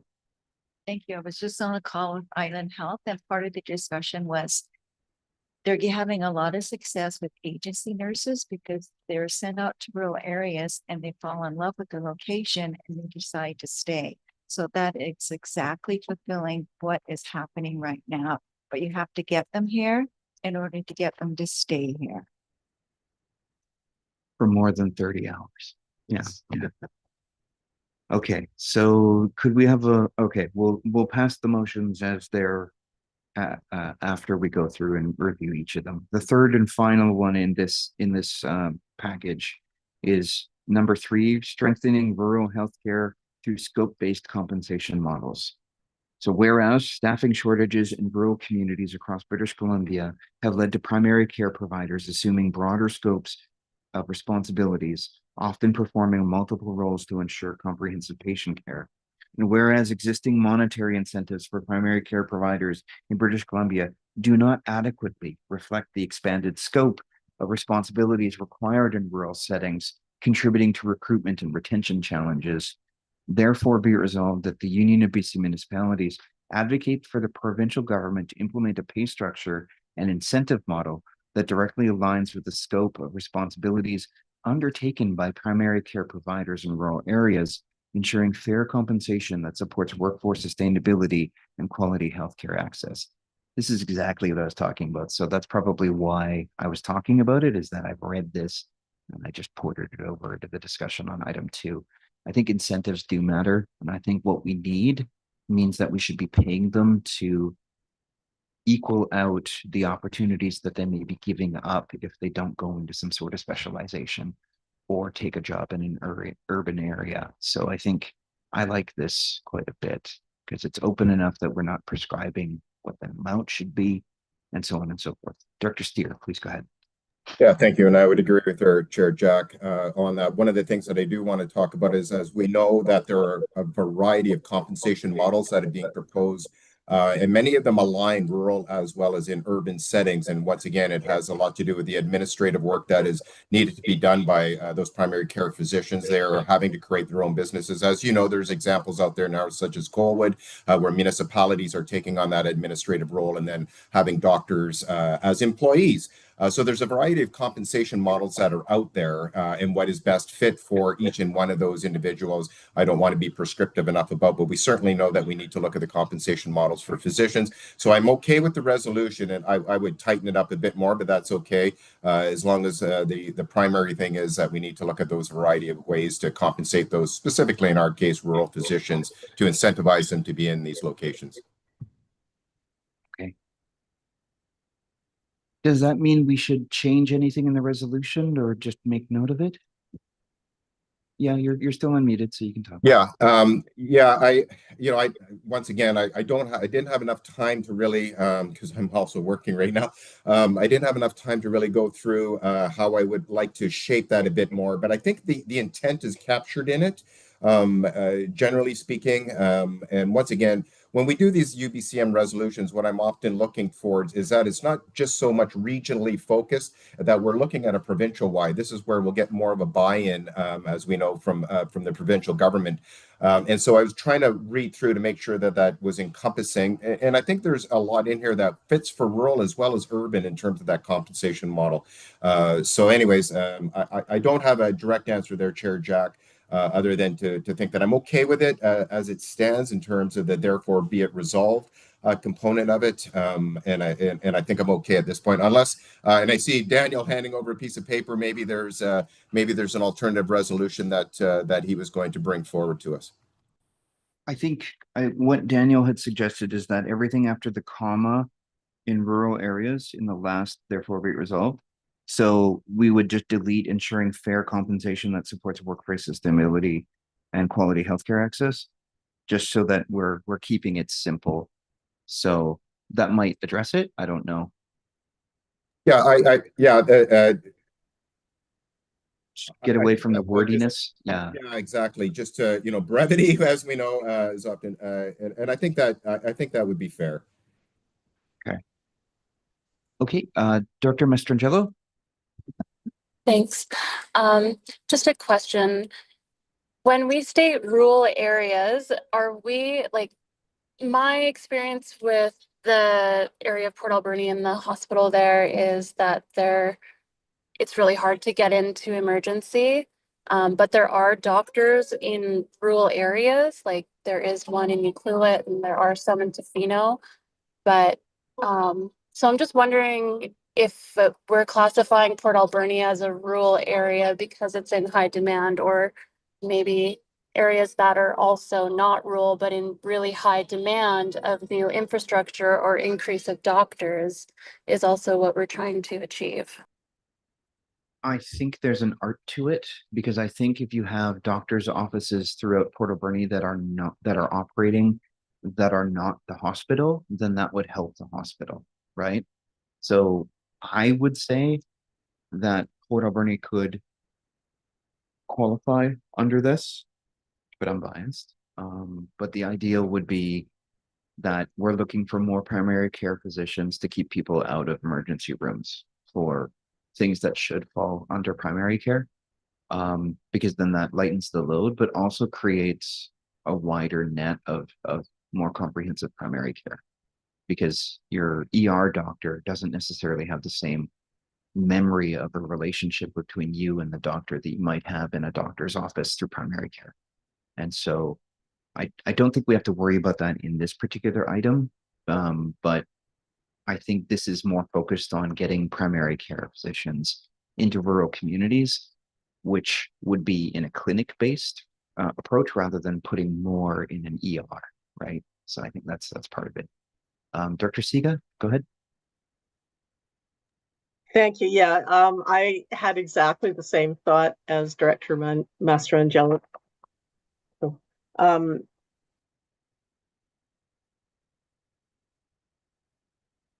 you muted yourself for somehow.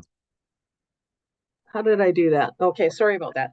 Yeah, so I actually looked it up under the Income Tax Act, and Port Alberni is considered rural because it does have road transportation, whereas like Banfield and the West Coast would be considered remote as opposed to rural, or rural and remote, because access can be by water only or sketchy. And this, I'm sorry, this just speaks to, yes, Port Alberni is considered rural. Right. Thank you, Daniel.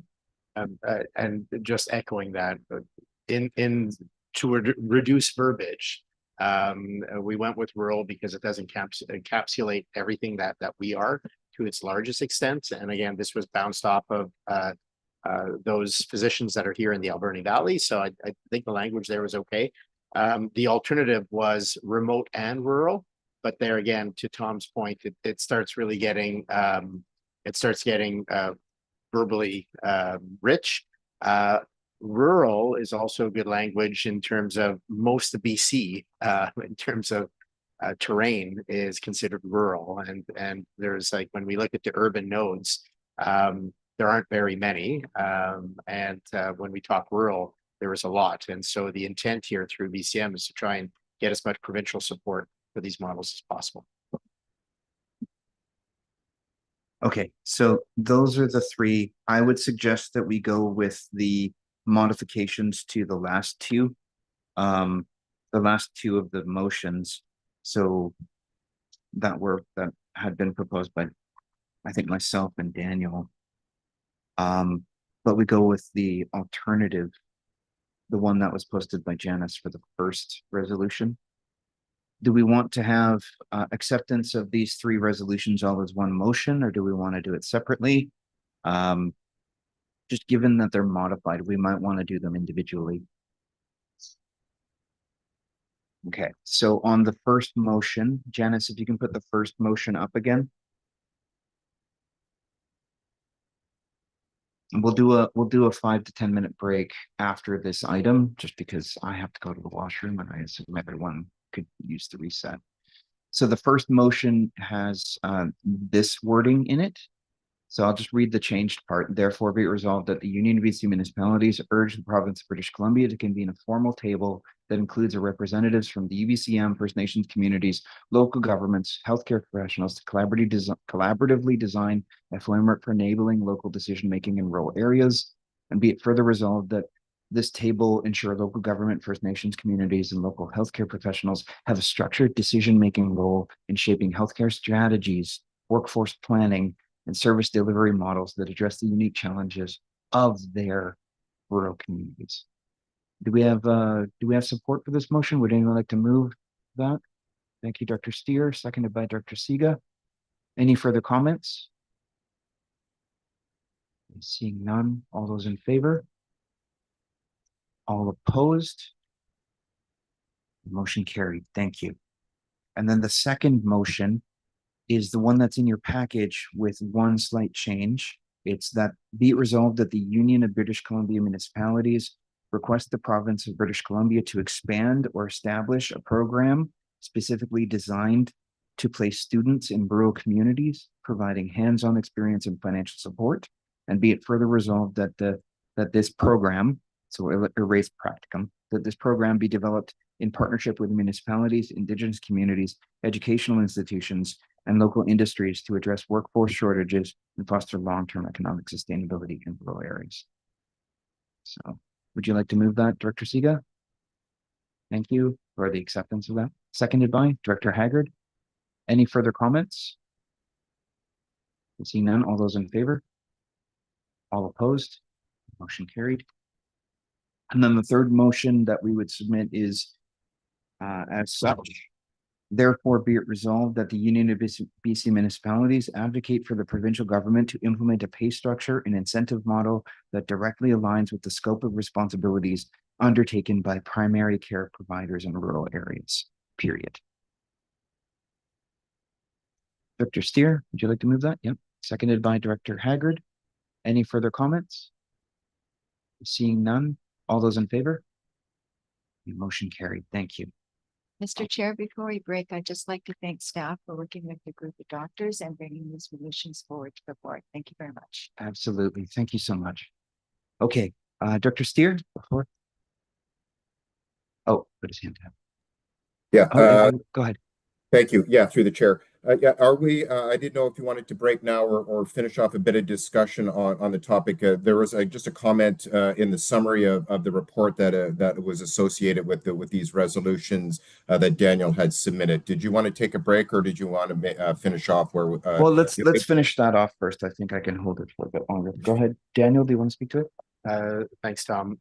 Yeah, there were two other alternate resolutions for consideration. The first is a request to meet with our MLA and Minister of Health. And that one is just so that we could go into further detail to talk about what we're hoping to achieve. And it also gives an opportunity for us to come together across communities and have this discussion. I know we all have individual discussions with Josie as our MLA. I don't think we've ever organized a formal discussion as our Minister of Health.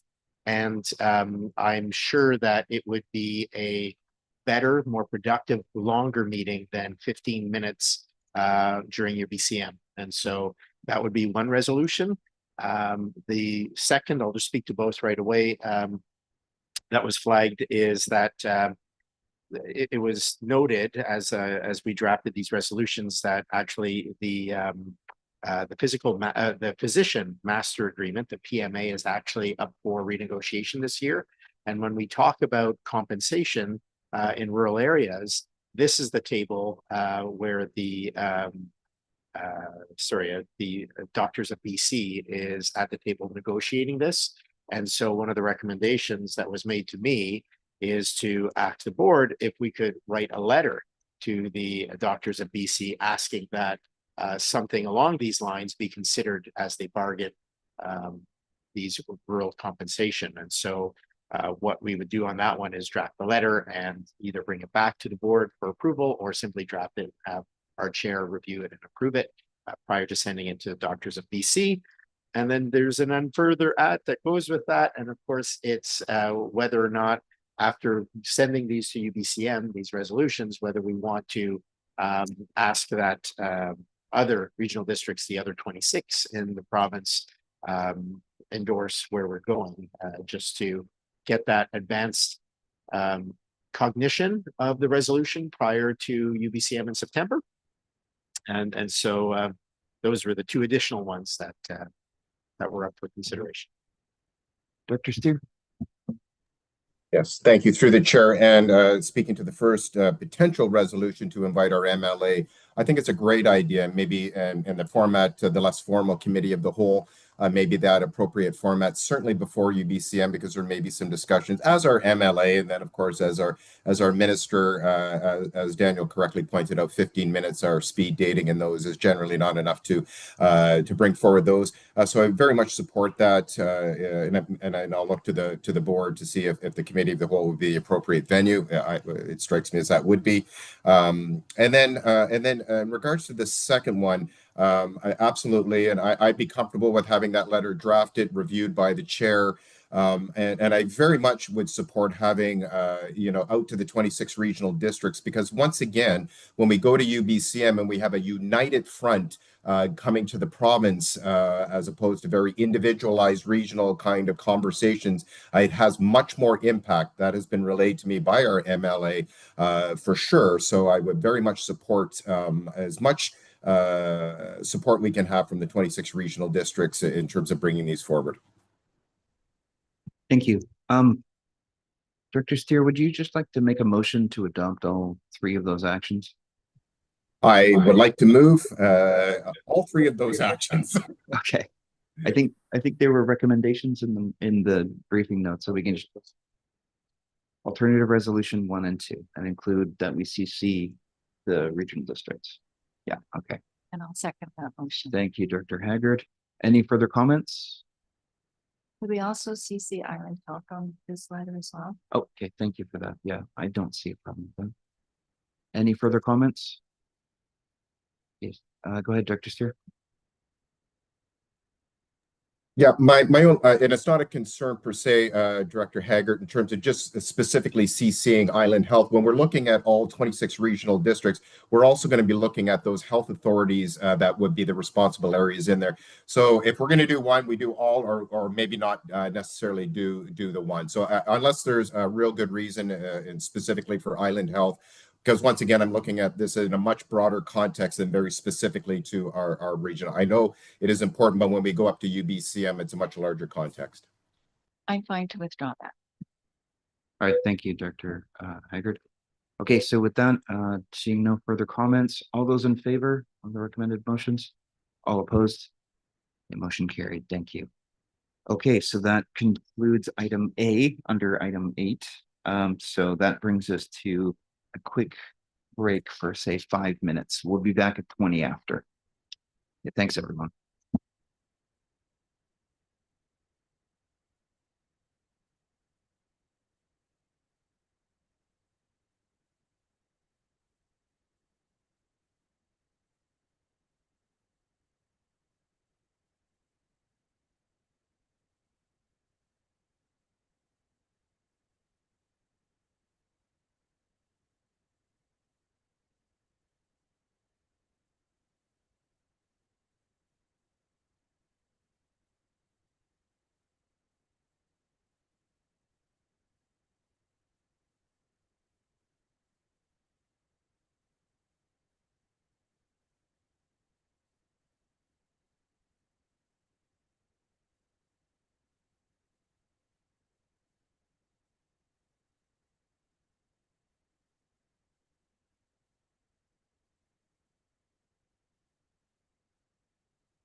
Okay, welcome back, everyone. So that brings us to item 8B. So this is a request for decision regarding the Strathcona Regional District's Natural Resource Committee. Cynthia, please go ahead. Yes, so we received the request to amend the terms of reference. The committee was established in 2023 and provides advice and guidance to the Alberni, Clayoquot, Mount Waddington, and Strathcona regional districts. The amendment that they would like to make is to add additional persons to the committee, 12 in total, of which 6 shall represent First Nations. Alrighty.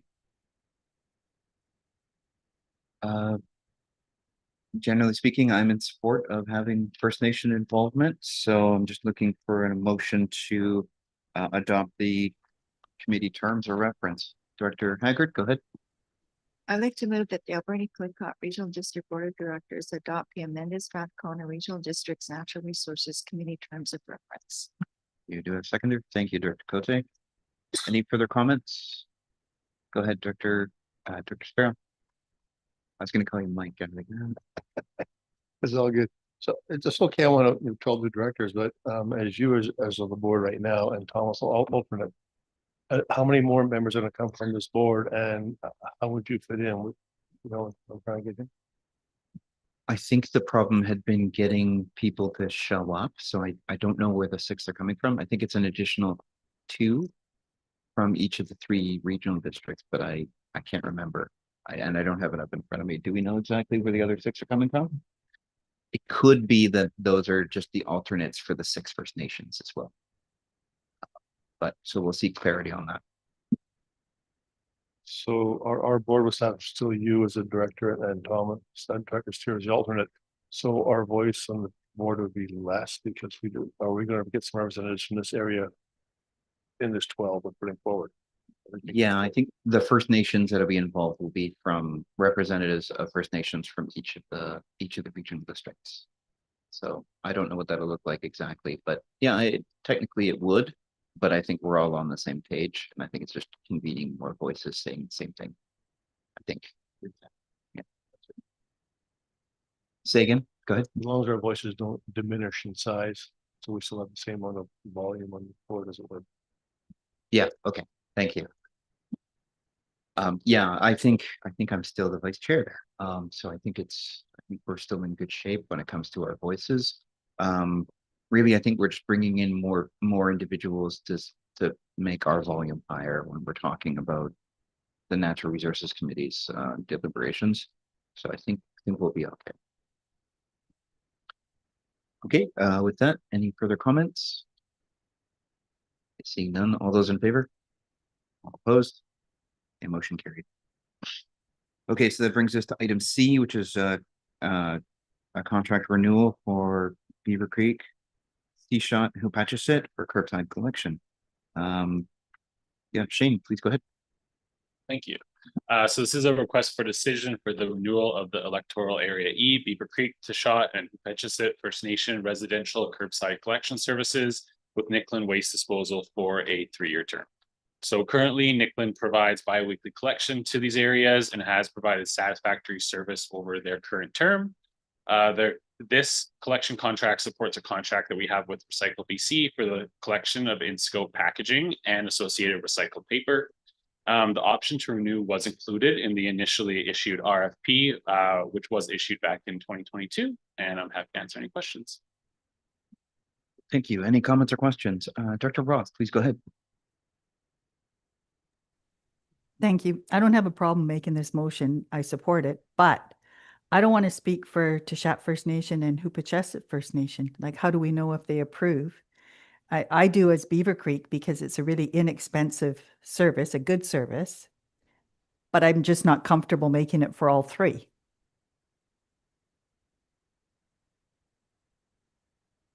Thank you through the chair. So our solid waste staff work with T-Shot and Hupatchisitt and determine routes and determine the number of houses that are collected through this service.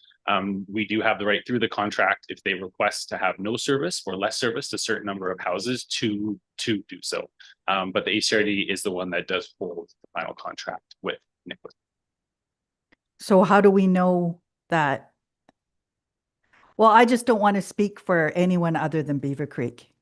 So I'll make the motion. I mean, I don't think it's right. Just to confirm, I think whether or not the nations want to be involved has already been established. So we're not making a decision for them. We're enabling their access to this service. Well, it says because to approve a contract.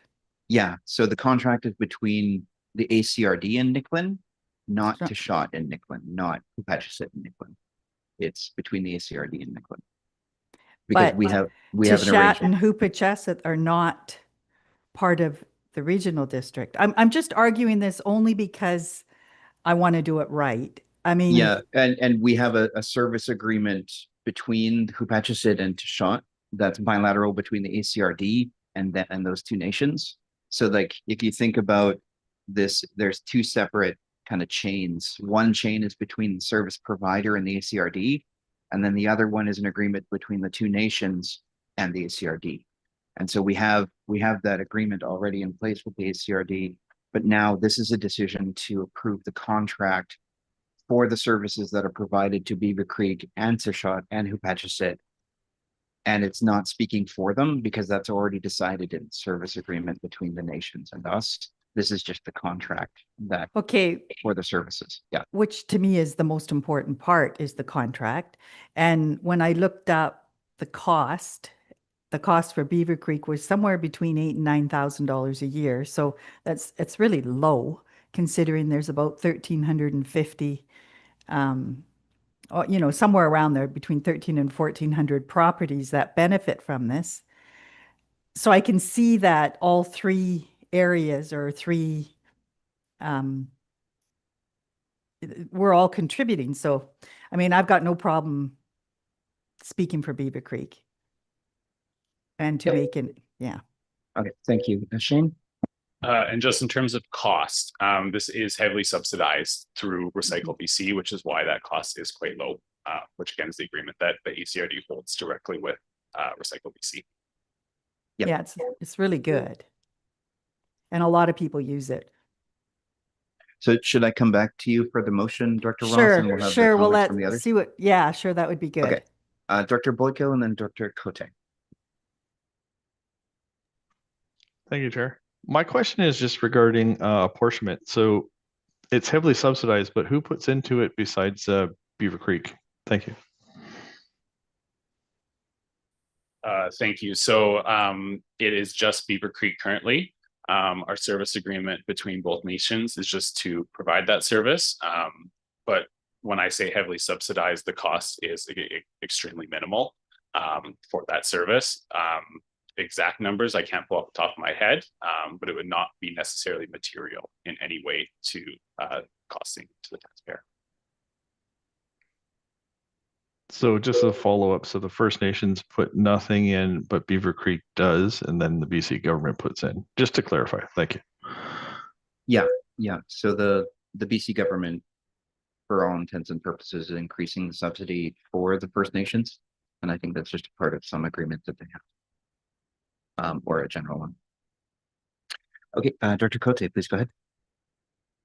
Thank you. My question was around the same lines. Just wondered if who was paying for this service? If we all if it came out of general taxation or whatever to cover the Tishat. Thanks. I think it's safe to assume that most of the coverage comes from the provincial government through the Recycle BC subsidy. Why good? It's in the briefing note.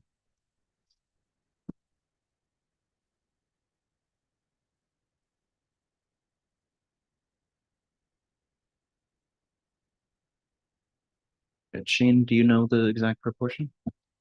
So the cost per pickup is about $4.95 per household per month, and we receive roughly exactly that from Recycle BC each month. Okay, thank you. Okay, Director Ross, please go ahead. So does that mean, So I looked on Beaver Creek's amount.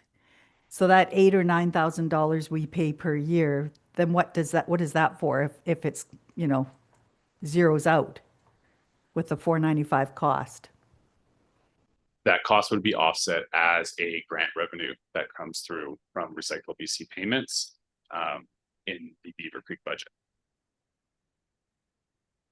Okay, it really wasn't that clear. Like I read the briefing note and then I went and looked at our financial statements. So it kind of missed the part because I did understand from previous conversations that there was a grant here, but it didn't say that in the briefing notes. So I would like to make the motion, but I sure don't like speaking for Tishat. I can assure you that you're not speaking for them.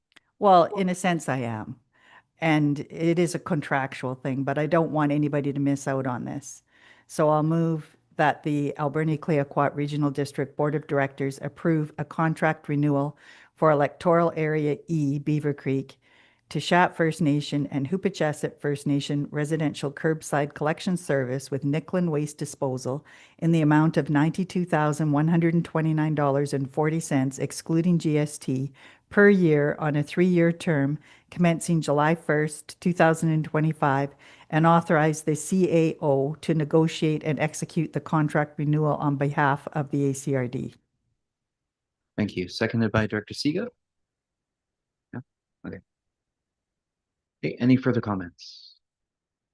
Seeing none, all those in favor? All opposed? Okay, motion carried. Thank you. All right, that brings us to item D, exempt staff compensation. Shane and then Daniel. Thank you. So this is another request for decision to award the exempt compensation review contract to White and Gale Consulting with the inclusion of the personnel committee throughout the review phases of the process. Now, per the ACRD exempt compensation policy, the board of directors shall engage a compensation consultant once per electoral term. The policy also stipulates the following guidelines. A RFP must be issued with the chairperson and CEO shortlisting 3 proposals in which the personnel committee will then consider. We did receive 5 submissions to our publicly posted RFP. Now, I do want to note the chairperson and CEO only shortlisted 2 due to significant increases in pricing for submissions 3 through 5. I'm going to pass it over to Daniel, who can speak a little bit more about those associated proposals. So thanks, Shane. Yeah, the 3 proposals that we did not advance to the short list ranged from 95,000 to 170,000, which were by far in excess of the budget that we have for this. The 2 that were considered were presented to the personnel committee. The lowest cost in this case is the one that we are proposing.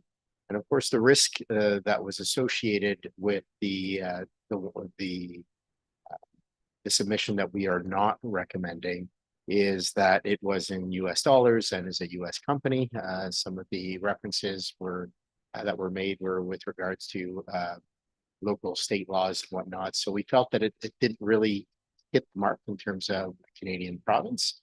And also introduced a risk in terms of the sliding scale of the Canadian dollar against the American. So when we would pay the final contract, depending on hours placed in, that quote could actually be less or could be significantly higher. So based on that, we went with the certainty that this is the lowest of the 2 at today's rates, and is also a company that is based out of Ucluelet. So has a better understanding of both the provincial activities and local impacts.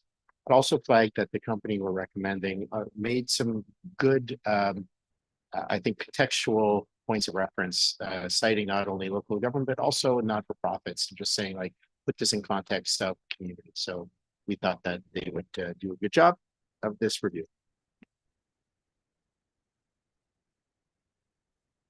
Okay, further comments, Dr. Cote and then Dr. Stick.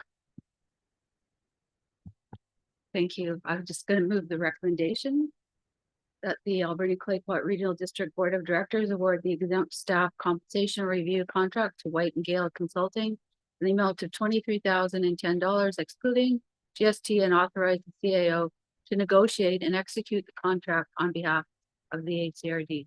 You want both? No, we'll do one at a time. Thank you. Do we have a seconder? Thank you, Director Haggard. And any comments? Okay, all those in favor? All opposed? Motion carried. I did note that somebody had a comment though. Did somebody have a general comment? Dr. Steer, go ahead. I was just going to make the resolution, and I wanted to thank staff for making the work of the personnel committee. It was very succinct discussion based on the strong background work that staff had provided for the committee to make their deliberations for this recommendation to the board. Thank you. Would you like to make the second motion, the one that makes it so the personnel committee is the one? Yes, I've got it. So did we already do we vote on that?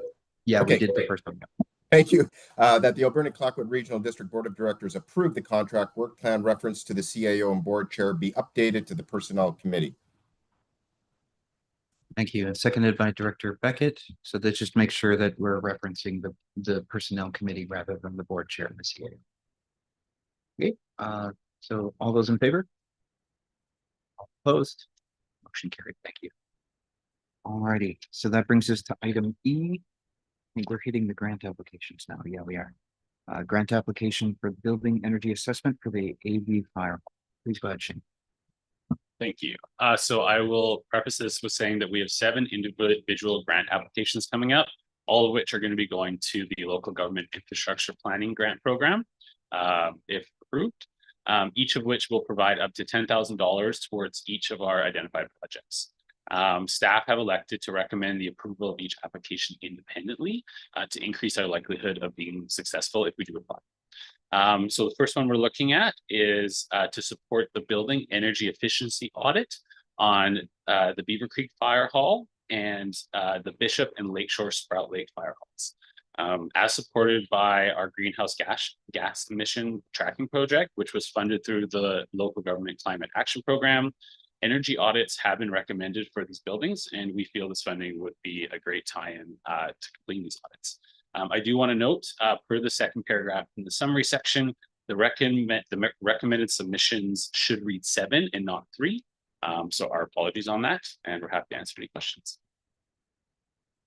Great. Does anyone have any comments or questions? Or we'll move the motion. Director Cote, please go ahead. Thank you. One question to staff. We've got 7 applications here, which looks like it's going to be creating a lot of work for staff. So are we able to take on, if we get all of these grants, are we able to take on all of this work? It just seems like a lot. Thanks. Most of these are already part of work plans, so identified. And so what we're seeing is that this is work that we're planning on doing. What it does is reduce our overall costs if we get the grant. And as Shane was indicating, there's no limitation on the amount of applications, so we can send them in, but sending them in as 7 as opposed to one single one just increases the likelihood that more will pass. We will certainly get some no's. I mean, that's a given, but what we don't want is any potential no's dragging down the whole package, and so separating them increases the likelihood of just reducing our costs on projects that we're planning on doing. Some may not be planned for this year, but that's okay. By the time the grant comes in, we'll just build it into the work plan for 2026. All right, then I would move the recommendation that the Alberni Clayoquot Regional District Board of Directors support the grant funding application to local government infrastructure planning grant program for the building energy efficiency assessment of Beaver Creek Fire Hall, the Sprout Lake Fire Department, Harold Bishop Fire Hall, and the Sprout Lake Fire Department, Lakeshore Fire Hall. Thank you. Do we have a seconder? Thank you, Director Sparrow. Any further comments? Seeing none, all those in favor? All opposed? Motion carried. Next up is item F, request for decision on grant application regarding Long Beach Airport. Please go ahead, Shane. Thank you. So this is a grant application for the Long Beach Airport stormwater planning and engineering design, as well as lighting design and planning. The Long Beach Airport has and continues to have concerns with its stormwater and associated culvert failures, which we're even seeing currently. As well, there is a need to improve service at the Long Beach Airport, which includes incoming flights and the ability to land in its adverse weather. Happy to answer any questions. Director Steer, please go ahead. Yeah, and if there are no questions, I'll read the recommendation that the Alberni-Clayoquot Regional District Board of Directors support the grant funding application of the Local Government Infrastructure Planning Grant Program for the Stormwater Planning and Engineering Design of Long Beach Airport's Apron 3. Thank you. Do we have a seconder? Thank you, Director McEwen. Any further comments? Seeing none, all those in favor? All opposed? Okay, motion carried. Do you want to continue, Director Steer? Yes, that the Alberni-Clayoquot Regional District Board of Directors support the grant funding application of the Local Government Infrastructure Planning Grant Program for the Long Beach Airport Approach Lighting Design and Planning. Thank you. Do we have a seconder? Thank you, Director Siga. Any further comments? Seeing none, all those in favor? Motion carried. Great. Moving on to item G, Beaver Creek Water System Reservoir Engineered Design. Please go ahead. Thank you. So this is a grant application for the engineered design for the Beaver Creek Water System's North Reservoir. During an inspection of the North Reservoir in 2023, it was determined that the reservoir should be replaced within 5 years due to its age, condition, and heavy corrosion and rust. There is a preliminary technical assessment currently being completed, but these grant funds would be able to aid in that engineering assessment. Happy to answer any questions. Okay, any comments, questions? Director Roth, please go ahead. I would like to make the motion that the Alberni-Clayoquot Regional District Board of Directors support the grant funding application to Local Government Infrastructure Planning Grant Program for the engineered design of Beaver Creek Water System's North Reservoir. Great. Seconded by Director Siga. Any further comments? Director Sparrow, go ahead. Thank you. This North Reservoir, is it going to be bigger than the older one? Because there's more houses up there, or is it the same size? I think that would be part of that final engineered design and the assessment of what is needed moving forward for a new tank. I guess the answer is maybe. Yeah. Thank you. Any further comments? Seeing none, all those in favor? All opposed? Motion carried. Okay, item H, another grant application for the Bamfield Water System Capital Plan. Please go ahead. Thank you. So this is a grant application for the development of a Bamfield Water System Capital Plan. The development of the Bamfield Capital Replacement Plan would utilize information from the existing infrastructure renewal and long-range plan for the water system. And it's really going to look to identify and prioritize the capital projects over the next 5 to 10 years, along with providing costing estimates over that time period as well. Happy to answer any questions. Great. Comments or questions? Director Beckett, please go ahead. Thank you. I would like to make the motion that the Alberni-Clayoquot Regional District Board of Directors support the grant funding application to Local Government Infrastructure Planning Grant Program for the development of a Bamfield Water Systems Capital Plan. Thank you. Seconded by Director Steer. Any further comments? Seeing none, all those in favor? All opposed? Motion carried. Thank you. Okay, oh, 2 more left. First of which is for a grant application for the AV landfill alternate landfill site study. Shane. Thank you. So this is a grant application for the development of the Alberni Valley Landfill Alternative Site Study. So a landfill working group was established in 2022 to address concerns raised by Tashana First Nation and to provide an opportunity for improved communication and collaboration on the landfill issues. An outcome of that working group was the exploration of potential locations for future landfill sites. I do also want to note that the current Alberni Valley landfill site is on a 10-year agreement with the province, which is set to expire in 2 years. So this is a very pertinent item. Happy to answer any questions. Thank you. Director Cote. Thank you. I've been around for too long and realize that we've done this study before in the past. And I'm just wondering if we are just revisiting it or why we would be doing that. I don't think that there's any new opportunities. We looked and we would have to be exporting our garbage out. So leave that to staff. Thank you. You haven't been here too long. It's just good corporate memory. Shot Nation had advanced that request to the province. They did receive a grant to actually commence a review. And so this is one of those things that we're a part of at our cost. So getting a grant would actually offset our costs for participating in the review that they're going to lead. And I think that is the difference. So they're certainly going to take a look at the work that was done in the past. But I think they might go beyond that as well. I haven't seen their terms of reference for the study, and they will be leading that aspect. Thank you. So we'll be providing them all of the information that we've already collected and the options that were available at the time. Correct. All of the information we have will be submitted to them as part of the work that they do. Would you like to move the motion? I sure would like to move the motion that the Alberni Claycourt Regional District Board of Directors support the grant funding application to the local government infrastructure planning grant program for the development of an Alberni Valley landfill alternate site study. Thank you. Do we have a second? Thank you, Director Sika. Any further comments? Seeing none, all those in favor? All opposed? Motion carried. All right, one more left. Grant application, West Coast landfill biosolids processing options and optimization. Cool. Go ahead. Thank you. So this is a grant application for the development of a West Coast landfill biosolids processing option and optimization plan. Due to the District of Tofino wastewater treatment plants, the West Coast landfill, they are now producing biosolids, and the West Coast landfill is now passively composting those biosolids.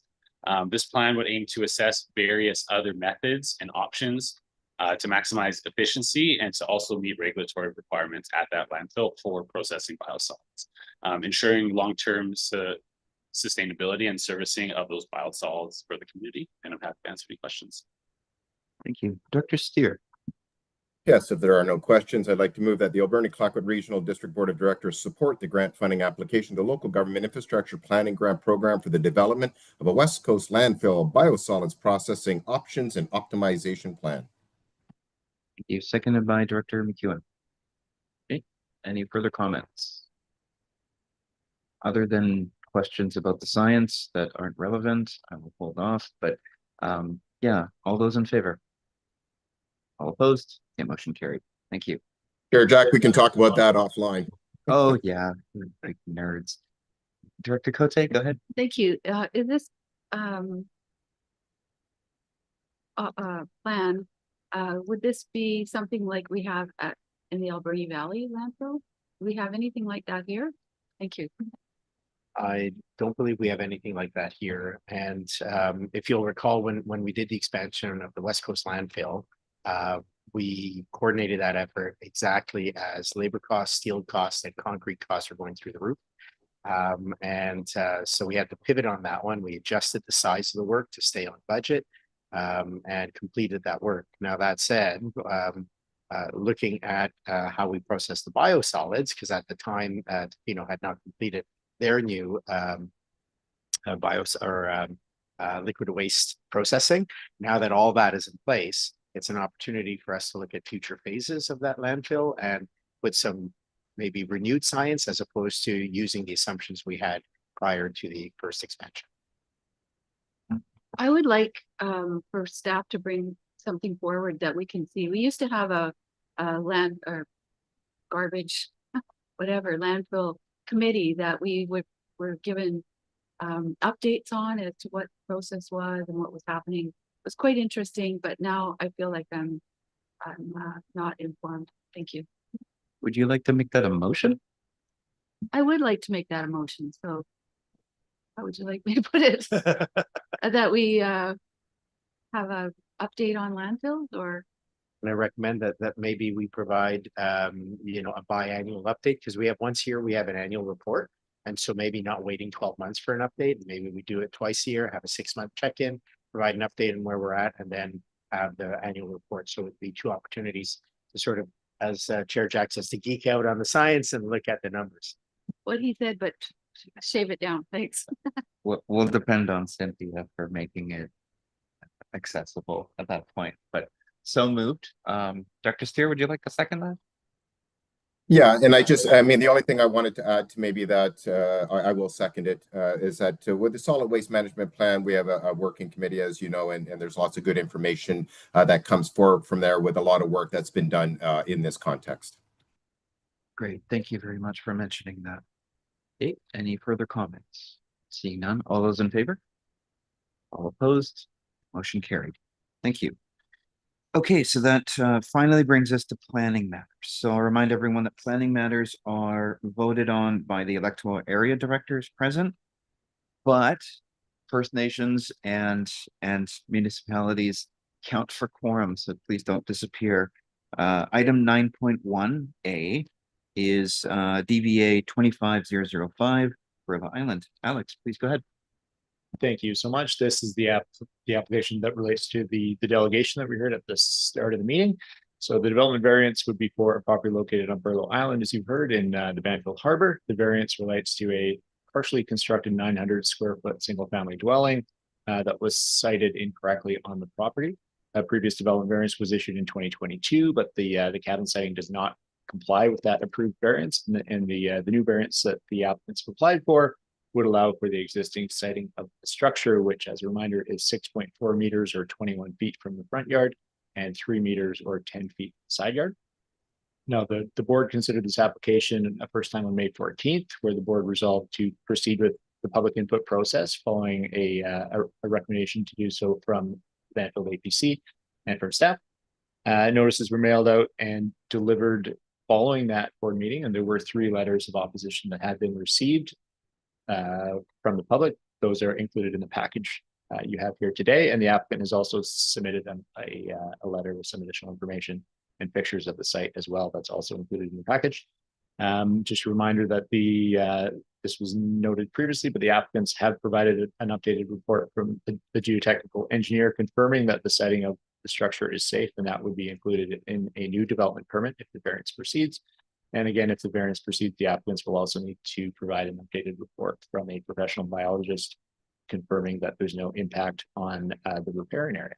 So at this time, a recommendation is provided in the report that the board proceed with approving the variance. The board also has the option to defer a decision and invite the applicants to address the board as a delegation, or has the option to defer a decision to allow for more discussion back at APC as well.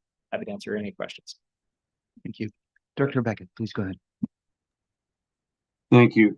The applicants did do a presentation to the Banfield APC recently. Mr. Nelson was not present or provide his perspective on the matter. We've heard from him today. So it's my recommendation that, and I propose the following motion, that the Alberni-Clayoquot Board of Directors defer a decision on development variance permit DVA 25005, and that the application package and any correspondence be referred back to the Banfield Advisory Planning Commission for discussion.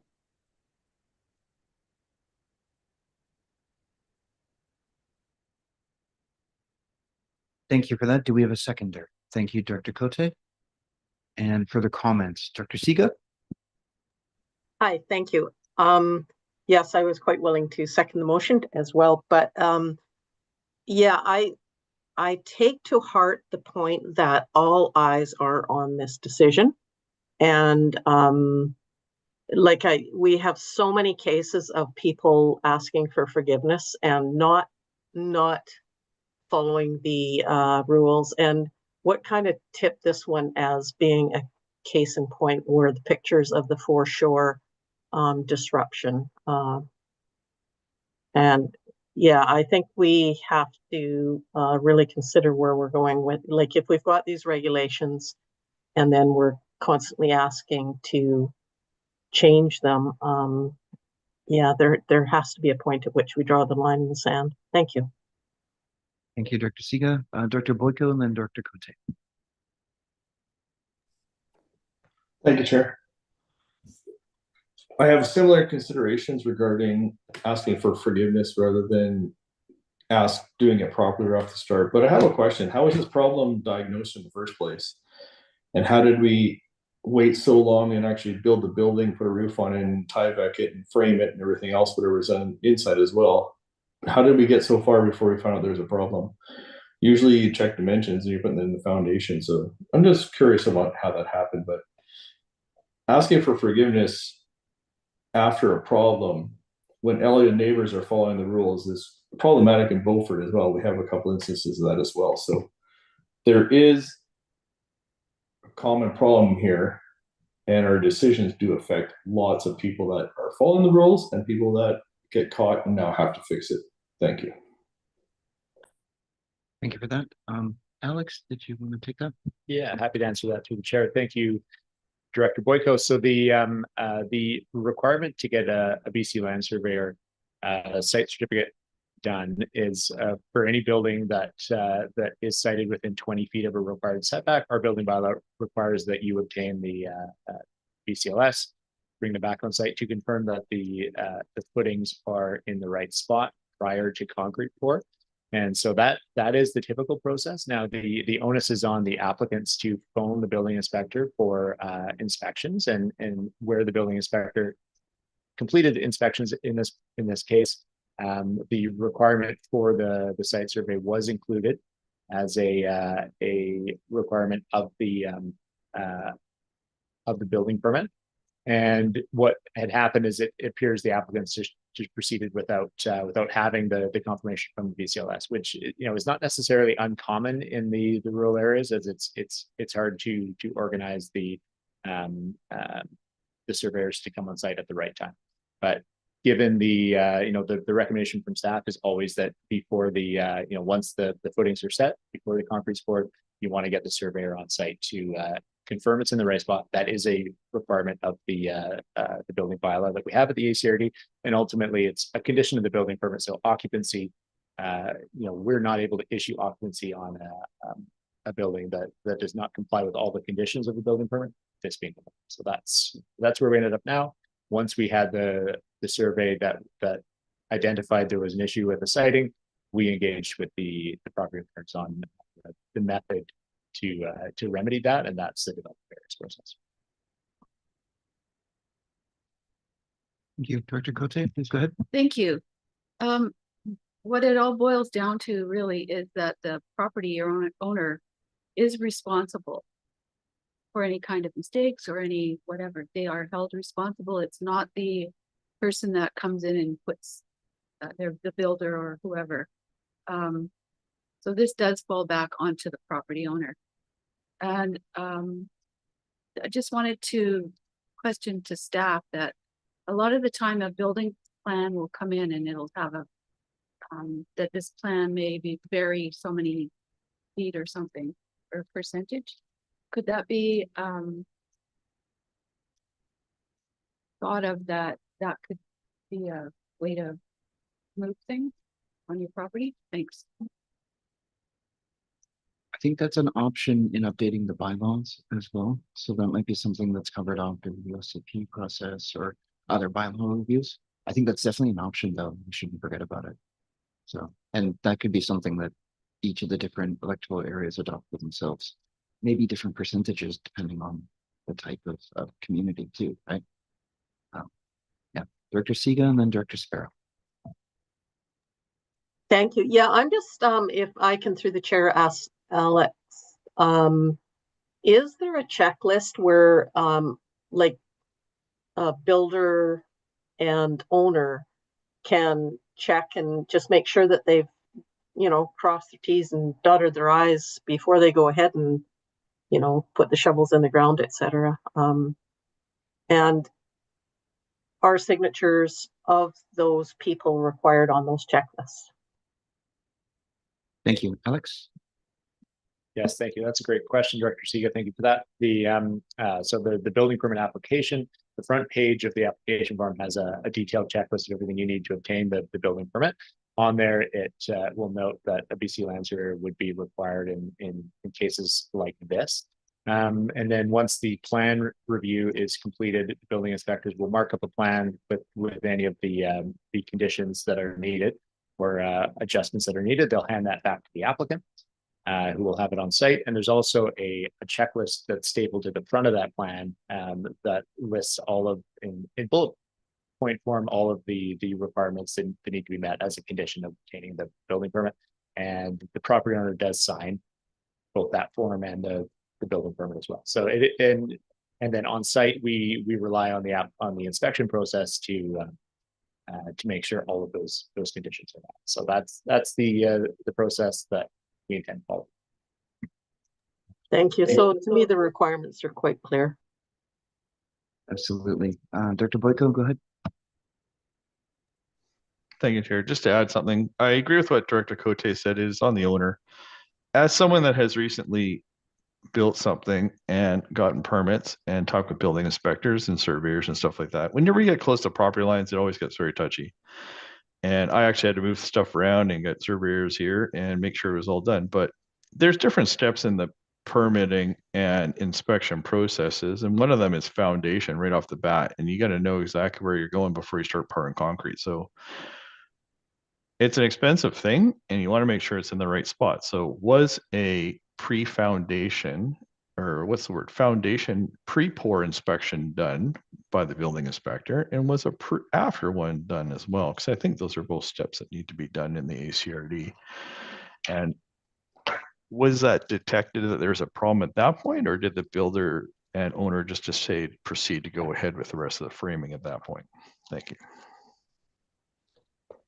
Thank you, Director Boyko, through the chair. I don't have the exact information offhand about when the inspections were made, but we can certainly make that available and add some additional context to a report back to the board and the APC if that's the desire of the board. But ultimately, I know the building inspector has been on site and was on site throughout the construction. I just don't know exactly. So we can report back on that if you like. Thank you. Dr. Sparrow and then Dr. Cote. Thank you. I know this is a small island, maybe it's a small island. How many residents were actually contacted? There's 3 letters of opposition. How many letters were sent out? Again, through the chair, I don't have the number, but a handful. You know, there's not a lot of neighbors there. We do have a 100-meter notification process, so it did encompass some of the properties on the west side of Banfield as well, and then 2 properties on Burlow. Thanks. All right. So with that in mind, we do have Dr. Cote. Do you have Question. So what would the process be should the variance not be approved? Would it just like I know that some buildings that have gone quite far that were built, we found out that there was no building permit or anything. We put notice on title. So what would the process be at this point? Thank you. The chair, thank you. The first process would be the notice on title process that we do have, which is a notice that we register on the property title, identifying that there is a contravention of the building bylaw. There's a notification process for that, so we would let the owners know that is taking place.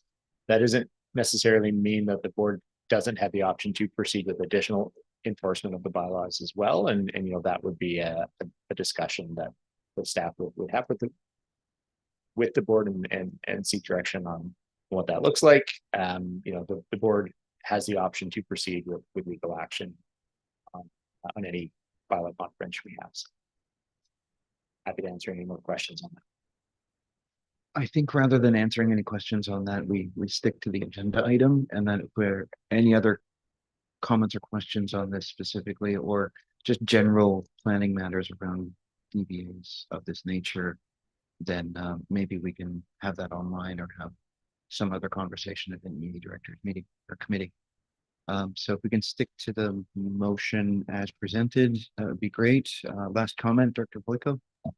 Yes, can we just confirm what the motion on the table is right now? Is it to approve or disapprove? Thank you. No, it's to defer to the Banfield APC for further discussion. Thank you, Chair. Okay, so with that, I'll ask for all in favor? All opposed? Okay, motion carried. Okay, so the item has been deferred for discussion back to the Banfield APC. Okay, so the next item is for Beaufort. Please go ahead, Alex. Thank you very much. This is an application to renew a temporary use permit for a property in the Beaufort area that was issued in 2022 for 8865 Beaver Creek Road. The TUP allows for the short-term rental of a house on the property as part of an agritourism accommodation use that is permitted under the Agricultural Land Commission regulations. The TUP would allow the applicants to continue providing farm tours, hosting events, and operating the 2-bedroom house as a short-term rental. The Beaufort APC reviewed the application on May 29th, where the members that were in attendance supported the application as it was presented. This TUP application relates to agritourism uses that comply with the Agricultural Land Commission regulations on operating farms that are located within the ALR. And just as a reminder, the board did amend the development procedures bylaw in April of this year to waive the fees for these types of applications in order to support farmers in diversifying their farm uses. So at this time, staff recommend that the board proceed with considering the application and move forward with the neighbor notification process. Thank you. Thank you for that. Director Boyko? Thank you, Chair. I'll make the motion that the Alberni-Claycott Regional District Board of Directors consider temporary use permit renewal application TUP 21005 Romeo, subject to neighbor notifications as per Local Government Act Section 494. Thank you. Seconded by Director Siga. Any further comments? Seeing none. All those in favor? All opposed? The motion carried. Item C is another item for Beaufort. Please go ahead, Alex. Thank you very much. This is another temporary use permit application. This one for a new agritourism use on a property just down the road at 8335 Beaver Creek Road. The property owners have developed a farm where they intend to offer a venue for weddings, special events, wellness retreats, and camping uses. The property does have farm status with BC assessment, and the intended uses do align with the agritourism accommodation and gathering for an event regulations that are permitted by the ALC. Again, the Beaufort APC recommended support for this application at their last meeting on May 29th. The TUP would be valid for 3 years, and in the future, the applicants do intend to expand to include cider uses and some additional camping uses, which would require a separate application. And once again, this application does fit that agritourism criteria where the TUP application fee simply waived in this case with the updated development procedures bylaw. So staff recommend that the board proceed with the public input process, and happy to answer any questions. Director Cote, please go ahead. Thank you. So this application, it does not cover the camping? That's my understanding. Thank you. Thank you for that. The application does cover the camping. Yeah. Follow up, go ahead. Yeah, thank you. So would camping be covered on if I put in an application for temporary use permit for camping on my property? Or is it just ag?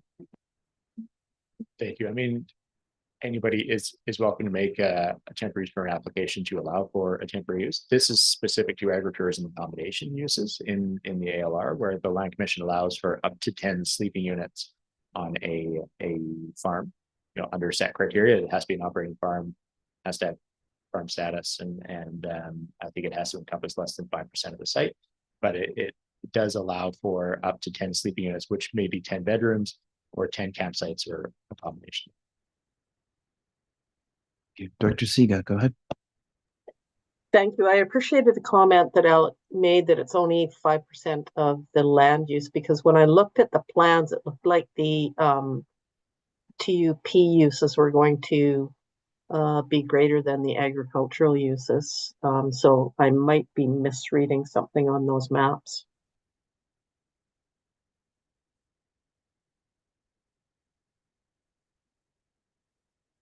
Yeah, so Alex, go ahead. thank you through the chair. It's the developed portion of the site.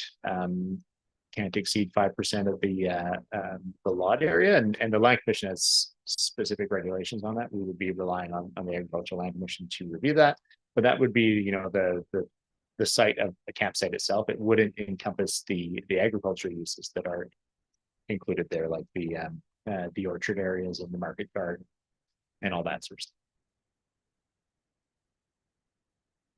Thank you. Director, whoa, I didn't do anything. Director Boyko, please go ahead. Thank you, Chair. I will make a motion that the Alberni Claycott Regional District Board of Directors consider temporary use permit renew. Hold on, it says renewal there. It should not say renewal. Is that right? You're correct. You're correct. We'll strike renewal. Okay, I will read it without renewal. I will reread that the Alberni Claycott Regional District Board of Directors consider temporary use permit application TUP 25008 subject to neighbor notification as per Local Government Act Section 494. Thank you. Do we have a seconder? Thank you, Director Siga. Any further comments? Seeing none, all those in favor? All opposed? The motion carried. All right, so that brings us to item D, item for Sport Lake rezoning. Please go ahead, Alex. Thank you very much. This is a rezoning for the property at 5801 Serenga Road in the Spur Lake area. And the property owner is applying to rezone the 3.6 hectare lot to the small holdings A1 district in order to facilitate a 3-lot subdivision. The application was first considered by the board in December of 2024. The rezoning includes an OCP amendment bylaw to redesignate the property to residential use in order to accommodate that proposed density. As such, a public hearing was held on this file in March 2025, so March of this year, after which the board gave the bylaws second and third readings. The applicants were required to engage a registered on-site wastewater practitioner to confirm that the individual on-site sewage disposal requirements can be accommodated by each lot. And approval from the Ministry of Transportation and Transit was also required, as this property lies close to the controlled access highway. These requirements have now been completed, and all conditions of rezoning approval have been satisfied. So staff recommend that the board adopt bylaws P1515 and P1516, and happy to answer any questions. Director Coetzee, please go ahead. Thank you. I will move that bylaw P1515 Spur Lake Official Community Plan Amendment bylaw be adopted. Thank you. Seconded by Director Sparrow. Any further comments? Seeing none, all those in favor? Motion carried. Thank you. And I'll move that bylaw P1516 Regional District of Alberni Claycott Zoning Atlas Amendment bylaw be adopted. Thank you. Seconded by Director Sparrow. Thank you. Any further comment? Seeing none, all those in favor? Motion carried. Thank you. All right, so that concludes the planning items. That brings us into item 10.1 area reports. So that brings us to item A, electoral area A, Banfield. Dr. Beckett. Thank you, Chair Jack. I'd like to start off by thanking Heather Zanner for arranging and coordinating the board visit to Anakla and Banfield. And I'd also like to thank Chair Jack for supporting the board's tour of Banfield and the various locations that we stopped and visited in Banfield. It was interesting that last week, while I was out and about in the community, the number of people that approached me and thanked us for having board and senior staff stop into the facilities that we did stop into and spend time with. They were really impressed with the interest shown by the board. And I think, well, I know how important it is for our communities to recognize the value and benefit of our governance model and the people behind the scenes, staff and board members alike. So that's all I have. Thank you again. You're a great host as well, Chair Jack in Anakla. Thank you. All right, thank you for that. That brings us to item 10.1B, electoral area B, Beaufort. Dr. Boyko, please go ahead. Thank you, Chair. It's beautiful weather out there today. Everyone's haying and the first cut is already done for all the farmers. Silage is in the ground or put away. We are doing our next town hall on June 22nd. It's about 10 days away, 11 days. 2 p.m. Beaver Creek Hall, as usual, everyone is always invited. We are going to figure out a way to work with the planning department and everybody to have a streamlined OCP process that has very good community engagement. So we're going to talk about how to do this and how to get everybody involved, work with the APC and then all the residents to get what they want. Thank you very much. Thank you for that. Our next item is item C, electoral area C, Long Beach. Director Seaga. Thank you very much. And yes, I'd like to thank Director Beckett and Chair Jack for the amazing tour of Banfield. It really does expand my understanding of the decisions that we're making at the board table. And I think it's a really valuable thing to do, to go to the different sites and learn more. We did have the Coming Together Forum co-hosted by the Alberni Clackwood Health Network in May, which was a really good networking opportunity. And I believe that's all. Thank you. That brings us to item D, electoral area D, Sprout Lake. Dr. Cote, please go ahead. Thank you. Sprout Lake Property Owners Association held a community meeting, which I was invited to. I talked about the regional district and how it played a role and how I was their representative. There was many topics on that were discussed. Had a question once again regarding Cathedral Grove and Highway 4. And I've seen that the high school has been working on this, which is great. The students are looking at that, and just want to thank staff for the OCP process that's ongoing and the tour of Banfield and Agua. Thank you. Thank you for that. Next up, we have electoral area E, Beaver Creek. Dr. Ross, please go ahead. Thank you. I just wanted to repeat what Director Boyko is talking about. Our town hall meeting is going to be on June 22nd. And it's really important that the people of Beaver Creek's voice is strong because our OCP is really important. Thanks. Bye. All right, thanks for that. Next up is electoral area F, Cherry Creek. Dr. Sparrow. Well, thank you for that. A lot happening in Cherry Creek right now. They had an AGM with the water board on the 4th. About 20 people attended and they went over what they're going to do on the future and for now. But on June 1st, there was a town hall meeting and they had about 170 people show up at the town hall meeting to go over the referendum going forward. Now, the referendum was put on by the water board, funded by us. So there's a lot of confusion about who's putting it on and who's driving it. I keep trying to tell people we're just the financiers, we're not the push behind it, it's water board pushing behind it. But the town hall, there was good people there, some good dialogue started, and then I started to ask questions and get answers. But after 2 questions, I was told to sit down because it wasn't my town hall meeting, I was not allowed to speak anymore. So for the next hour and a half, there was a lot of conversation about what they could and couldn't do. Unfortunately, the answers that I could pertain to were in my book, which I wasn't allowed to speak on. So there was some things said that were correct and a lot of things said that were misrepresented, unfortunately, and I can't correct them.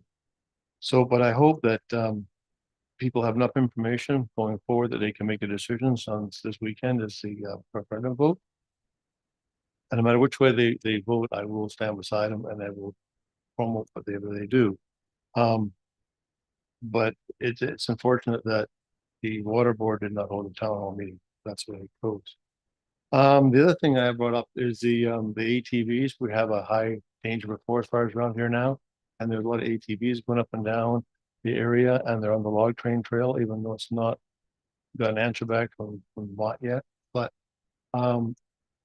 it's not really quite place to say it, but I was looking if I can get some more signs or more barriers put up for some people going on the log train trail, and now we're in a high fire danger. Of course, how we can stop them from being out there, because I know there are a lot of fires started that are human cause in weird places, like ATVs. So I hope that the future going forward, Cherry Creek is bright, and we'll see what happens. Thank All right, thank you for that. I'm just gonna make note of that. Okay, next up is item G, the city of Port Alberni, Director Haggard. Thank you, Mr. Chair. Councillor Dane, Councillor Patola, CEO Fox, and myself briefly attended the FCM conference in Ottawa. We attended some great sessions and also attended the question period at the House of Commons, which was really interesting. After the question period, I asked CEO Fox if the net council meeting, if I could clap and cheer and boo and pound my desk, but he said I wasn't allowed. So it was interesting experience. Our Member of Parliament, George Johns, also hosted all the delegates in our riding for lunch at the Parliamentary Lunchroom, which was really nice and extremely nice of him to do that for us. Gord also arranged for a couple meetings with staff from federal ministries, and I was able to secure a meeting with a member of staff from the Secretary of State for Sport in order to promote Port Alberni as a site for a team to do their pre-training before the 2026 FIFA World Cup. So now I have a contact to work with. And he was very helpful in giving us suggestions moving forward. So great experience. Thank you. Thank you for that. That brings us to the District of Tofino, Dr. Steer.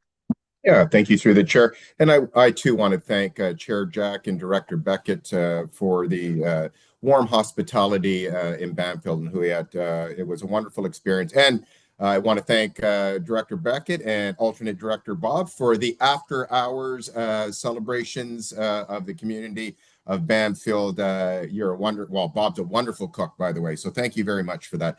In terms of Tofino, we had our presentation of our Parks and Rec Master Plan, and the reason I'm bringing this up because it's our final draft plan that was presented.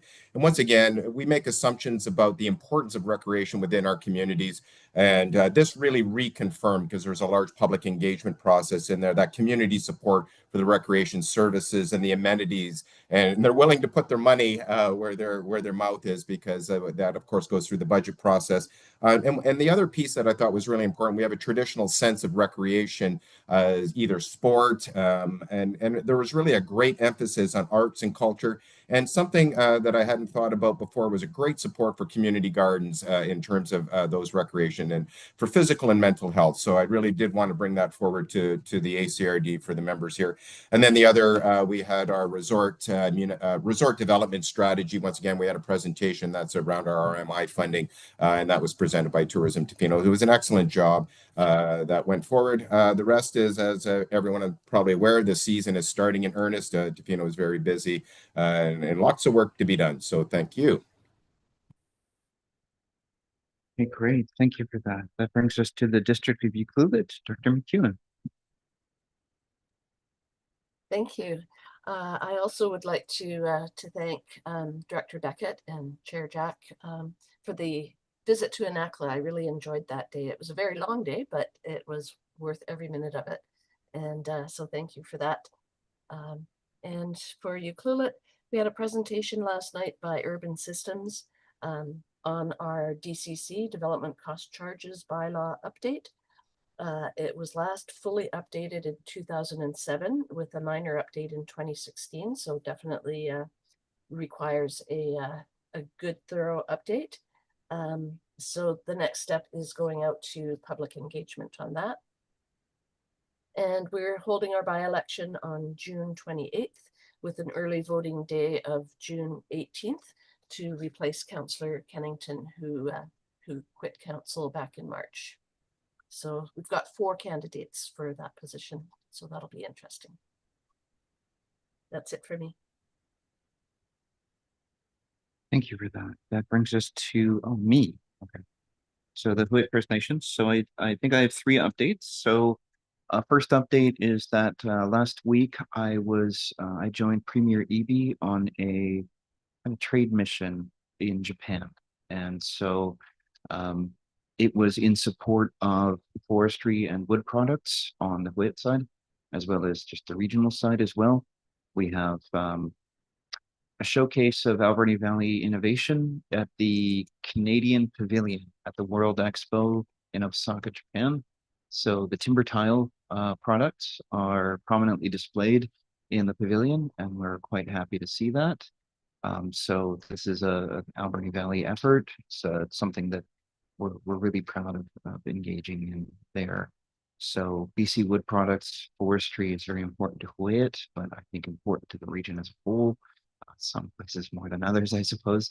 But the real importance there is getting face time with the premier and being able to be, I think, the only Indigenous leader in attendance. So that was fairly surprising. But I think from our perspective, any prominence that we have with the provincial government can help us advance items of mutual interest across the entire region. So I think that's the first part. Second part is that I'd like to invite folks in the Banfield area or who will be in the Banfield area.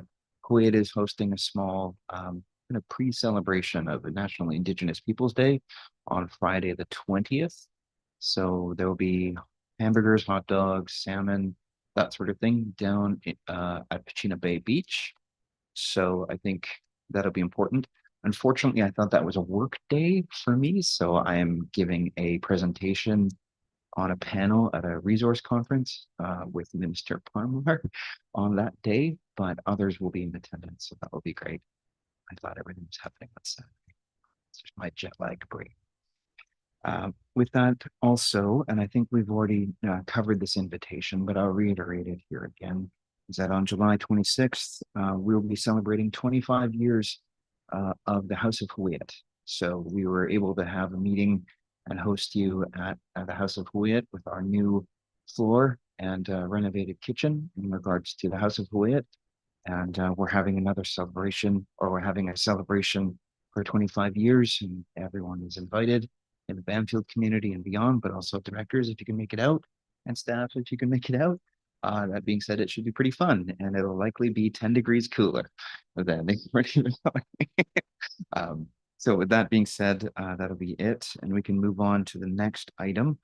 Director Johnson of Toquat is not here. She's currently getting prepared or dealing with her 2-day People's Assembly for her community. So we'll move to Director Coots and the Ho-Chukwu Tribe Government. Please go ahead. Thank you, Mr. Chair. Currently nothing to report, just wanting to wish everybody a happy Indigenous History Day, or month, pardon me. And just a clarification on that date, was that July 26th now, or was it the 19th still? Okay, I will have to get back to you on that. I am No worries. Yeah. I have 2 separate dates and 2 separate calendars, and I think that's the issue. But what's on the invitation is what's accurate. Yes, thank you. What does it say? Director McEwen, you have it? Yes, it was on our table at when we met out there. It says Saturday, July 26th. Doors open at 9:30. Lunch and dinner will be served. Okay, so the 26th. Thank you. It was originally the 19th, but it got moved for some reason, and I can't remember why. But with that, that moves us to the equivalent government. Director Mastrangelo, please go ahead. Oh, you're not connected. All right, so I think that's it for the area reports. Could we have a motion to receive the area reports, please? Thank you, Director Cote, seconded by Director Sparrow. Any further comments? Seeing none, all those in favor? Motion carried. I'm wondering, Director Sparrow, did you want to pass a motion to ask for more signs, or is that something that can just happen? More signage? Sure, I'll make a motion if we can. I'd like some barriers too, if we can, or we'll just have. Sure, I'll make a motion. Do we have a second? Seconded by Director Cote. Comments, Director Boyko? Yeah, I'm just a little unclear what we're asking for. Signs to say, make sure your quad has a spark arrestor? Or are we saying, hey, we're taking more than 18 months more than we were supposed to actually implement this, and we want to have a sign up there to say you can't quad because those signs don't exist yet? And when you say barriers, do you want to block the whole road, like keep horses and everything out of there? And there's like 30 access points. Who's going to pay for all these signs and barriers? I think it's unrealistic, and most quads all have spark arrestors. And honestly, people aren't going to listen to it anyways. They're just going to keep doing what they've been doing for decades. So I think it's a waste of time and money.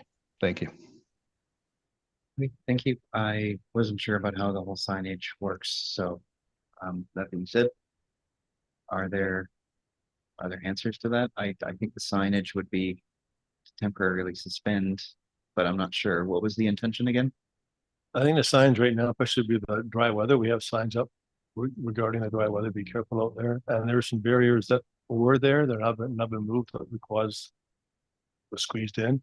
And these are in residential areas. I don't consider like the end of Beaufort to be there, but right in Cherry Creek, the log train trail actually goes right by people's houses. So they're getting a little annoyed with the fact people are going up there late at night, early morning, and driving around their quads and creating havoc. So, and it's not very good for the environment right now because there are a lot of forest fires out there. Should we maybe defer this for further discussion with more information at the next meeting? Daniel? So we could bring a couple of concepts back to the board to talk about. Like just as you were speaking, I'm making a note that if it's dry weather related, we can talk about best practices or how to report things that you see. Sometimes that's useful for people. Like if you're out there, and it's not just park arresters, anything can start a fire. A horseshoe and a rock causes a spark as well. There's lots of different things that can occur. The question is when you see how to report, who to report to, little reminders like that. So we can bring a sort of a menu of different things, and that could spark, no pen intended, spark some conversation here in terms of what we want to see on the trip. Okay, so let's maybe just interpret the motion as maybe having that for the next meeting. Like have that plan. Is that okay? Yeah, it's more safety related to fires like that. Okay. And that'll have options because then we can address some of the concerns that Dr. Boyko has. Dr. Boyko, please go ahead. Thank you, Chair. Yeah, I think we should defer it. I am expecting an update from the Parks Department on the current status of what is the discussions with MOTT, and we should be having something by the end of this month. So maybe we can have a discussion more together rather than just a snap decision. Thank you. Okay. So I'll make a motion to defer this if you'd like to have that. Yeah, I think that works because then we'll have it on the agenda. So Dr. Sparrow, you want to second that? Sure, I'll second that. Okay. Further comments? Seeing none, all those in favor? Opposed? The motion carried. So that'll be on the next agenda with options available. Okay, so that brings us to other reports, of which there are none. Unfinished business. I don't believe there's any. Late business. I don't think there's any. Question period. We'll start in the gallery. Are there any questions? Well, thank you for staying, by the way. Okay, any questions on the email or the Q&As? No questions received through email or. Okay, thank you very much for that. I think that brings us to a recess of the meeting to enter into the hospital district. Could I have a motion to do so, please? So Dr. Sparrow, thank you. Seconded by Dr. Siga. All those in favor? All opposed? Motion carried. Thank you. You're welcome to stay. It's the regional hospital district. Thank you, though. Okay, have a good one. Okay, declare the motion carried. Thanks.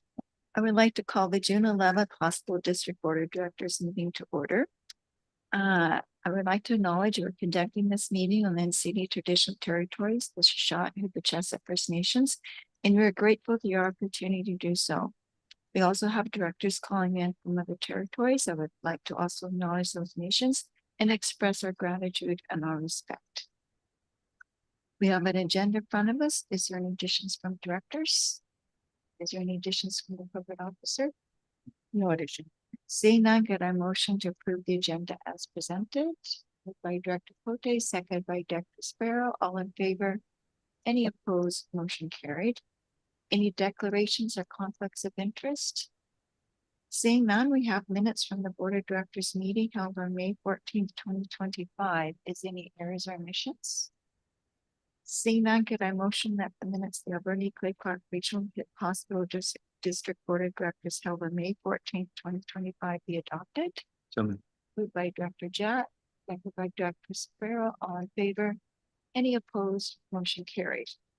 No petitions, delegations, or presentations, no correspondence for action, no correspondence for information, no request for decision of bylaws, and now we come to reports. First, we have the Banfield Health Center Director Beckett. And no report. Thank you. Alberni Quaquat Retaining Care Society Director Siva.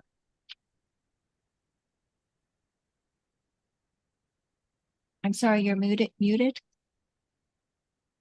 Sorry. There will be a planning session next week and next Saturday. That's all. Thank you.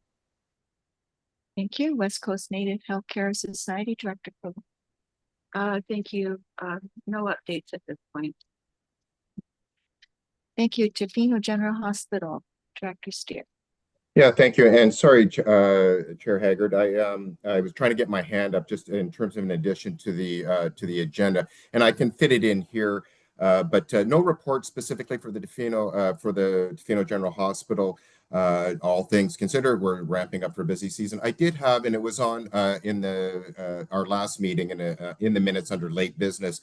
There was a request that Dave Boychuk be invited to provide an update to the Tofino General Hospital replacement and comment on the new role of the Ministry of Infrastructure and the work that will be closely related to the Tofino General Hospital business plan.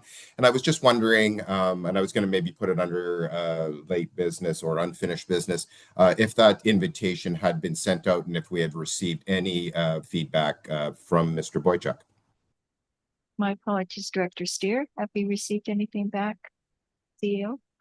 I'm not certain. I'll double check and I'll have to answer via email if that's okay with the group.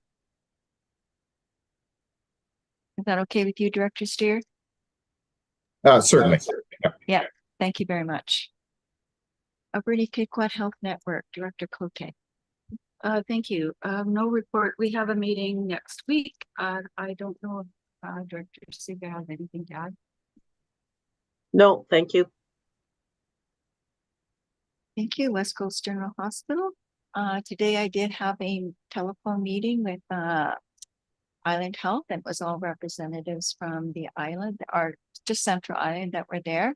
They gave a general update on things that were happening in the area, and also said that Vancouver Island is having double-digit growth every year, and it's been very hard to keep up, but the area of building is now going to stop because of budget constraints. So we're going to have to be satisfied with what we're doing now. Everything is going to be put on hold, or much less growth in building and infrastructure than it has been in the last few years. They did talk about recruitment and retention for Port Alberni specifically. And right now there is a recruitment officer actually located in the West Coast General Hospital, which is very encouraging. And that's when she said that they're having a lot of success with agency nurses coming to the community, falling in love with it, and then actually taking posting and staying in our community now. So they're really focusing on not coming here for the job, but coming here for the community. And that's my report. Other reports: Island Health Local Health Area Profile Alberni Quaquat February 2025. And I don't know if everybody's had a chance to read this. It's a pretty big read. I have skimmed through it. I want to do a deeper dive, but it is great information for future planning for the area. So I think that's going to be a resource for the ACRD and also the city moving forward as we start planning and doing our OCP process. Anyone have anything else to add on that? Director Cote. I also did a skim of all the data that's been provided, and our determinants of health don't look that great for area. This is great information to bring forward when we go to UBCM to help to support our resolution. Yeah, thank you for that. Any other comments, Director Boyko? Yes, thank you, Chair. I'm just finding it interesting that different levels of government at the provincial level have different population estimates. So when we do all the housing stuff, we're looking at 15%. We're supposed to do all the housing increases, but here, Alberni Quaquat population estimated to increase 1.2% by 2032. So much lower. So it's interesting where everybody gets their numbers from, and they're all quite different. Thank you. Thank you for that. Any other comments? Seeing none, get a motion that Regional Hospital Board of Directors receive reports A through G. So- Moved by Director Jack, second by Director Cote, all in favor. Any opposed, motion carried. No unfinished business, no late business. Is there any questions on Zoom online? No questions received through email or Zoom. Thank you. Get a motion to adjourn. Moved by Director Sparrow, second by Director Cote, all in favor. Any opposed, motion carried. Thank you very much. Okay, so that brings us to the main agenda, back to the main agenda. I don't think there are any other items in regards to this, so we can have a motion to adjourn. Although I would like people to stick around, we'll do the that check-in that was suggested by the SULS conversation. So motion to adjourn. Thank you, Director Siga. Seconded by Director Boyko. Any further comment? All those in favor? Motion carried. Thank you. Okay.